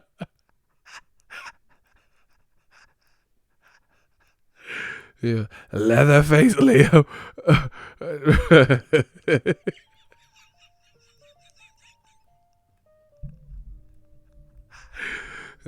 We have, hey, you guys, goodies, Liam.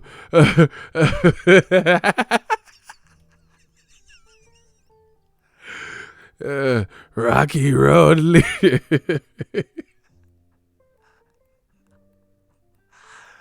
I'm crying. In the blue corner, we have the nigga from Goonies.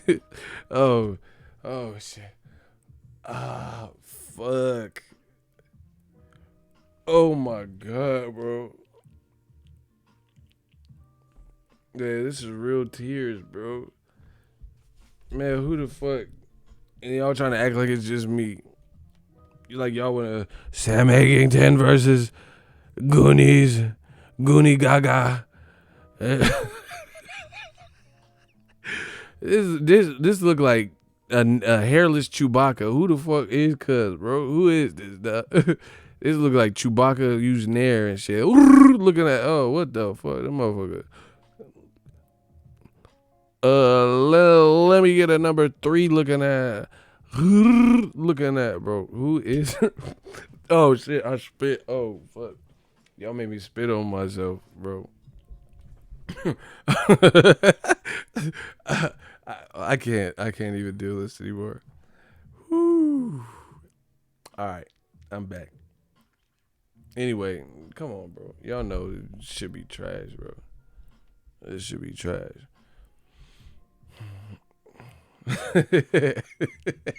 Someone said I just came in. What was that? Woosah. Okay, let's take it down a couple notches. Yeah, anyway, bro, I just don't even see the end game with Dazn with Triple G versus Camille says Meta. Like, really? You gonna pay him $10, $15 million, $20 million for that? Like, honestly, that's gonna get you the traction. And the thing is, Dazn actually has fights that they could make that would be good. You get what I'm saying? Billy Joe Saunders versus Andrade. They were already supposed to fight. How is that not a done deal by now? Billy Joe Saunders versus Caleb Smith. They talked about it. An offer was sent. Why not make that fight? How Amir Khan versus Kell Brook? Maybe, maybe people will entertain it still. Bro, how is Eddie not getting none of those fights done? Golden Boy, they don't have the stable like that without working with somebody. But, at the very least, fuck. Eddie Hearn got at least a couple people. They talking about, I predicted this shit. They talking about Derek Chisora versus Usyk. No, what's popping with old media? So old media can clout chase Deontay Wilder. Usyk can clout chase Deontay Wilder, right? And mention his name nonstop, but then fight Derek Chisora. How does this make sense to people?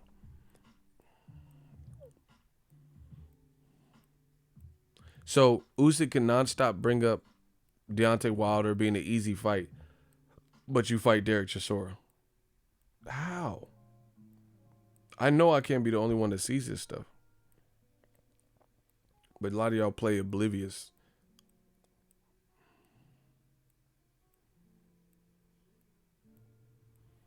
It's crazy what boxing is attempting to allow. See, so I'd rather go down as somebody who you would want to remember than somebody who just conformed and, held back and, just tucked his tail and didn't say and bring up. Like, that's why people get mad and shit. That's why I respect Wilder. Because Wilder will, especially as a brother in America, Wilder is not bowing down to, the standards that they want to place on you, like the racists and shit. He's not. He's not doing that. Deontay Wilder is standing for something, and he's standing his ground. He don't care who's there. He don't care if there's execs from Fox or Showtime or certain old media reporter. He speaks his mind. I can respect that. He just told you, I don't want the franchise belt. Why? That takes away from the fun of it. Mandatories, guys work their way. I don't need no cheat code. That's basically what he's saying. Canelo, he don't mind the cheat code. Lomachenko don't mind the cheat code. How come? Listen, when I say these things, right? Y'all know I'm saying the real shit. And they say, oh, you only like black fighters. Whatever. But just answer the question. Terrence Crawford, Gervonta, and Wilder, those are just 3 quick examples, all denounced the notion of a franchise champion. They weren't disrespectful or nothing. They just said I don't believe in that. So why would I not get behind that? See, if there's unity in the black community, that makes people fearful. They fear that. Like they want to harass Terrence Crawford. They want to harass Deontay Wilder. And then now when they see people actually standing up and liking Deontay Wilder, actually standing up and, giving credit to guys like Terrence Crawford, Shakur Stevenson, that's what makes the racists mad. You get what I'm saying? That's what makes them mad. They're like, wait, hold on. This guy actually has support now? This guy, new media is actually fucking with him? We want to just call him Bum Squad Wilder. We want to just, overstate whatever perceived failure. We want to say he has no technique. What? There's actually people who are buying this guy? That's what makes them mad. And then the funny thing is this, especially when it comes to Wilder, I'm glad I'm talking about him. Just so you know, remember, bro, listen, when it's all said and done, I will be a legend in this game because of the things I did. Not that I'm trying to, but I'm standing for something. Remember what I said. Remember the things I tell you guys. And then when they happen, oh shit, damn, he was ahead of his time. He did say that. It keeps happening. I keep showing you. What else do you want me to do? What else can I do? But keep showing and proving. And that's what happens when you're great. You have to just keep showing and proving. Then motherfuckers like, fuck, I want him to lose. I want him to be wrong. But fuck, he just keep getting this shit right. And I keep showing you. But remember this. When it's all said and done, I'll be revered as a legend in this shit. All the resistance, all the hate, all the being on the front line, oh, you're full of shit, all the dislikes up front on certain videos only, conveniently. When I say stuff about Canelo that's positive or perceived as positive, no dislike. Oh, your shit, ego. You're great. This is boxing. You know your shit. Good boxing talk. But then when I criticize Canelo Kovalev because it looked fake as fuck, everybody type FAF. That's my opinion. It looked fake as fuck. The whole thing. Kovalev, let me jab. And how you gonna not throw your power punches when you've always done it your whole career and Canelo didn't nullify or take it away from you or give you any reason not to? Shit look fake as fuck. But anyway, one thing that those that fuck with my channel can attest to this. One thing that I told you is Dazn, their plan has backfired because taking Canelo off of pay-per-view and relegating him to an app doesn't look to be beneficial to the growth of Canelo. And it looks like his event, along with Triple G and others on Dazn at the moment, until maybe they revamp, fire some people, come anew, hire people. It doesn't look to be going in the right direction. They're putting all their eggs in the YouTube fantasy fight bullshit, That's what their aim is. Oh shit, we got to get as many people as we can on this one. That's desperation, bro. That's like, if you a player, if you get bitches, you don't have to just fuck anything. Like if a girl looks cool but her breath stink, you don't have to fuck that. That, man, I don't have to tell you too much of my personal life, but when you have options, bro, you don't have to just take the for anything. The zone's not looking like that right now. They look like we just need a hit, like a fiend. A Fiendy Shakur looking at, bro. They just need a hit. They just, if we got to get our money back some kind of way off of these YouTubers, fuck it. We gonna clout chase them. We gonna over promote this shit, bro. They just need a hit, And like I said, money grab, whatever.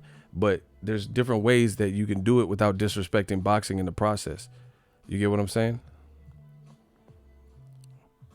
Like making Canelo wait for UFC a week before, but then Logan Paul KSI get this red carpet treatment. Get treated like it's the real fight, and Canelo Kovalev is some bullshit, even though it look fake as fuck. You know what I'm saying? You treating real fighters like they the novelty fights. I resent that. Kane said they love hearing Ego talk about Canelo's new car. Yeah, when I made that Bugatti video. But once he criticized Canelo's move, suddenly Ego became the enemy. Exactly. Fact. But anyway, mark my words. Those who really fuck with my channel, you guys know what I say when I say it. You check the videos. The men lie, women lie, numbers don't. I see the ads. I see the statistics. I see the analytics. Remember this. Who remembers me saying this? Canelo being relegated to an app, his star power is dying. It's not going in the upward trend right now, especially with the decisions they're making. And I said, you've also opened the floodgates for other new people to take your spot, to become more popular, to become pay-per-view stars. So the plan is actually backfiring because the pay-per-views aren't getting far and few. If DAZN's plan was working, that means we would have less pay-per-views. Guess what? That's not the fucking case. We're getting more pay-per-views. They're pay-per-viewing us to death.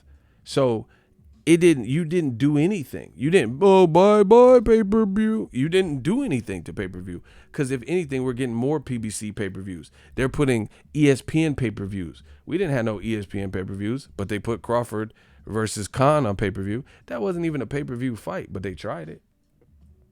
You see? We got Broner Pacquiao pay-per-view, Keith Thurman Pacquiao pay-per-view. We got Wilder versus Ortiz on pay-per-view, Errol Spence last 2 fights on pay-per-view. You didn't do shit.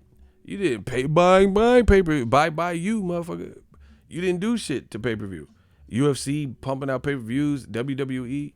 Bro, you have done nothing. You've done nothing to even reduce the amount of pay-per-views we're getting. So that's how I know they're not looked at as a threat right now. And it's not trending upward. So anyway, you relegated to Canelo to an app, and his star power is like not growing. He don't look more. He's always been popular for a while, but he don't look like he's becoming more popular. He's waiting for fucking UFC now. But wait, there's more. What did I tell you? I said people like Errol Spence, Andy Ruiz, and Wilder. Who remembers me saying this? I said people like Andy Ruiz, Deontay Wilder, and Errol Spence now actually have a better chance, a better fighting chance. That's why it's backfiring for DAZN, because now they have a better fighting chance where they don't have to compete against 2 Triple G pay-per-views in a year. Andre Ward Kovalev HBO pay-per-view or on DAZN. Canelo 2 pay-per-views on pay-per-view. Now you don't have to worry about that. So they just gobbling up all the pay-per-view money without your ass. And now if DAZN tries to switch or raise the price, they're fucked. You've already raised the price 100% within less than a year. So if DAZN said, buy pay-per-view, motherfuckers ain't going to forget that. So DAZN came out with a really weird business model, and they're trapped. How are you going to do another? So it's going to be $24.99 next. It's going to be $29.99 next when Disney Plus is coming out. Apple TV Plus is coming out. You're going to start charging like, okay, some of our events are going to be $50, but it's still cheaper than $80. Like, what you gonna do? You've already dismissed. You can't come into. I told you it was a stupid ass game plan. You got to live by the sword, die by the sword. You came into the game bashing pay-per-view. If you raise your price again, or if you try to adapt some sort of increased price for Canelo fights or anything like that, so you get this content for this price, but if Canelo's fighting that month, we will charge it. Bro, if you do anything like that, it's a wrap. You've submitted, you've succumbed, you're getting bodied by your competition, and you're not doing the right things. But anyway, who remembers me saying this? This shit backfired because all this bullshit, you got Canelo's weigh-ins looking skimpy. This fight looked fake as fuck. People look like they have a bad taste in their mouth with the whole event, with the UFC and all the fiasco. I don't even have to get into it. And now you got people like Errol Spence. Errol Spence is an urban legend. He just flew out the fucking car and coming back to boxing. Not that him getting a car accident was a good thing, but people are happy he's okay. So you don't think they're going to be checking to see how he looks next in his fight? We were already checking him regardless of the car accident because he beat Sean Porter, proved he was a dog, which we already knew, but he proved it again in competition, in combat. So now that he has this, of course people are going to check like, damn, glad he's back. Let me see if he looks the same. Deontay Wilder, Andy Ruiz. If Andy Ruiz beat Joshua, sky's the limit. He's going to be even bigger. And I also told you Deontay Wilder. Canelo's getting smaller, and Deontay Wilder is getting bigger. If he beats Luis Ortiz ahead of the Tyson Fury fight, he's not bigger. If he beats him again and knocks him out, this bad motherfucker who got a strength and conditioning coach and looks in better shape. Look, I told you, it's over. Now you have Wilder fighting on Fox PBC pay-per-view, right? Wilder Ortiz 2 behind the scenes, 8 minutes. 1 week ago, look at the view count. You see that? And that bitch on. Y'all see that? Bro, he has 500,000 views. Roughly. You know what I'm saying?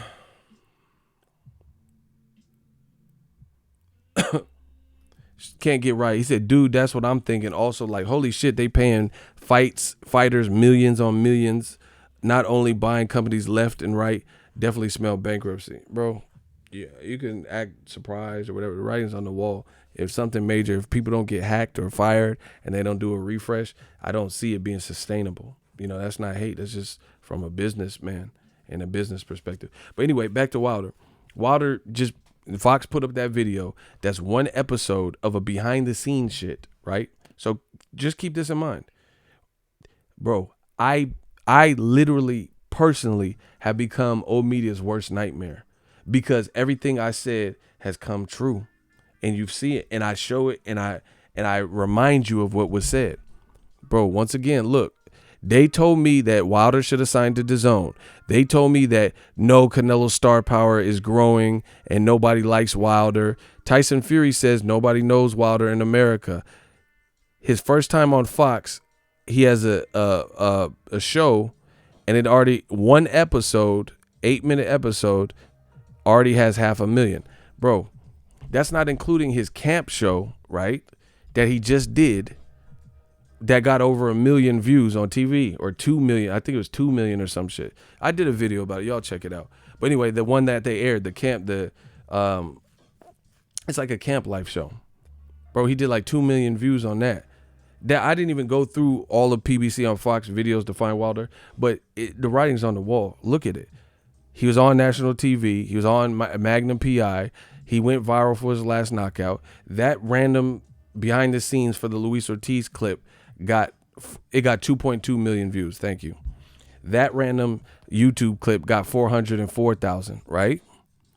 That's not even all of the promotion for Fox. Wait till I get to the fight. Wait till I get to the Wilder fight. Wait till I get to Vegas and touchdown and get extra footage with Wilder. Bro, so he's going to have that. Wait till Blue Blood Sports TV gets to Vegas and we get all this footage, bro. Fight week stuff. Beyond that, he just did a video yesterday or the day before at his media day, but the videos came out today where he went viral and people are talking about it and people are making videos about it because he denounced the franchise championship. So how is Canelo the face of boxing? Bro, I told you this moment was coming. And this is just the inception of it. Canelo ain't doing numbers like that. If he was, where's the Canelo numbers? When are they going to show us? So you think Canelo did 2.2 million? Because that's what Wilder did on a TV show. Bro, this is not including Wilder did a face-to-face with Luis Ortiz. That wasn't even that. That wasn't even a face. Bro, Fox is putting out premium content. They doing Camp Life, whatever series, Fight Camp or whatever it's called. They did a rapid fire for him. So they asking him questions, all this shit. They have what is it? Face Off, the Fight Camp, the Rapid Fire. He just went viral for talking about the franchise championship. Bro, I just showed you one particular kid. He did 404,000 in a week. Bro, look. I'm gonna show you Canelo stuff on Dazn before his fight. So the pre-build shit. Look. 40 days. Canelo versus Kovalev 1 week ago, just like Wilder, 291,000 views. 10 minutes. So about the same 8 to 10 minute range. Both is a full episode of a docuseries, and he did half of the views. He did half of the views for Canelo. Look, even the ones with Canelo's face on the cover. Bro, I told you, it's a wrap. Y'all can get mad. Look, they put the same video up in English and Spanish. The Spanish one did 53,000 views. 40 days, episode 1. 2 weeks ago, and he got less views than Wilder. Episode 1. How is it? So that's the face of boxing, right? See, that's what I'm telling you. His star power is dying on DAZN. He's not being out in the public, and then he acts like a diva on top of that. Like bro, I promise you'll see people get exclusive Wilder interviews. Wilder's a people's champ. I'm telling you, Canelo, to me, from what I seen, he don't really act like that.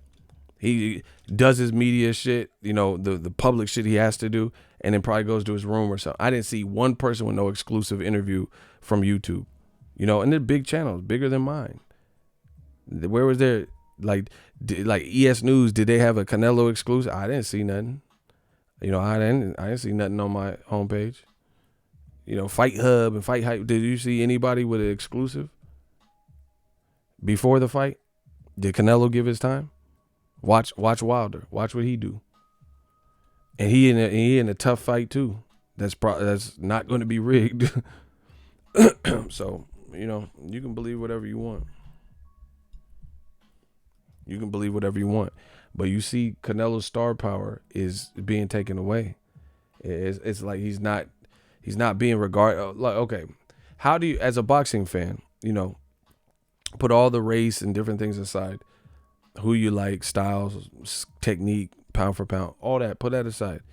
Canelo's accepting a franchise title and Wilder's denouncing it. He's saying, nah, I don't need no cheat code. I don't need you to, if I have a natural mandatory, then I have to fight him. And when it gets ordered, cool. And you know why? Wilder don't care, because his mandatories, he knocked them the fuck out in one round.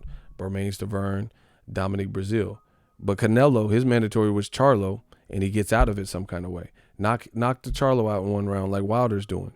So you guys can complain and hit the dislike button. You cannot stop God's work. And Wilder is doing people's champion type of things. And Canelo can do these things. Canelo is more A-side oriented than Wilder. So why isn't he doing it? He could fight anyone in this motherfucker, bro. He didn't have to fight Kovalev. He could have said, I'm fighting Better Bia, fuck that. And he would have had enough pull to do it. But he didn't. He could have fought David Benavidez. Could have fought Caleb Smith. He could have fought Charlo, Andre. He could pick out anybody, and if they give him a reasonable contract, then the fight happens. Because that's Canelo at this point. But like I said, his star power is, especially since been on DAZN. Okay, put it this way. How come Canelo's numbers with HBO came out? Whether he was fighting, even when he was with Showtime, he was fighting, Mayweather, numbers came out. Angulo, I think, was on Showtime, came out. Lada came out, numbers came out. When he was on HBO, Chavez, Cotto, Kirkland numbers all came out. He been with Canelo. They thought, we had a huge surge. Nate Diaz fans came right over. But DAZN ain't releasing no numbers. Bro, it's been almost a week in a couple of days, and we still ain't seen Canelo Kovalev numbers. Where's that surge at? Where the surge at? So good luck. Good luck to old media. Revive that. I'm telling you, they old media, because they're like, we're really at their throat. They can't breathe. Asphyxiation. Like they cannot breathe from this.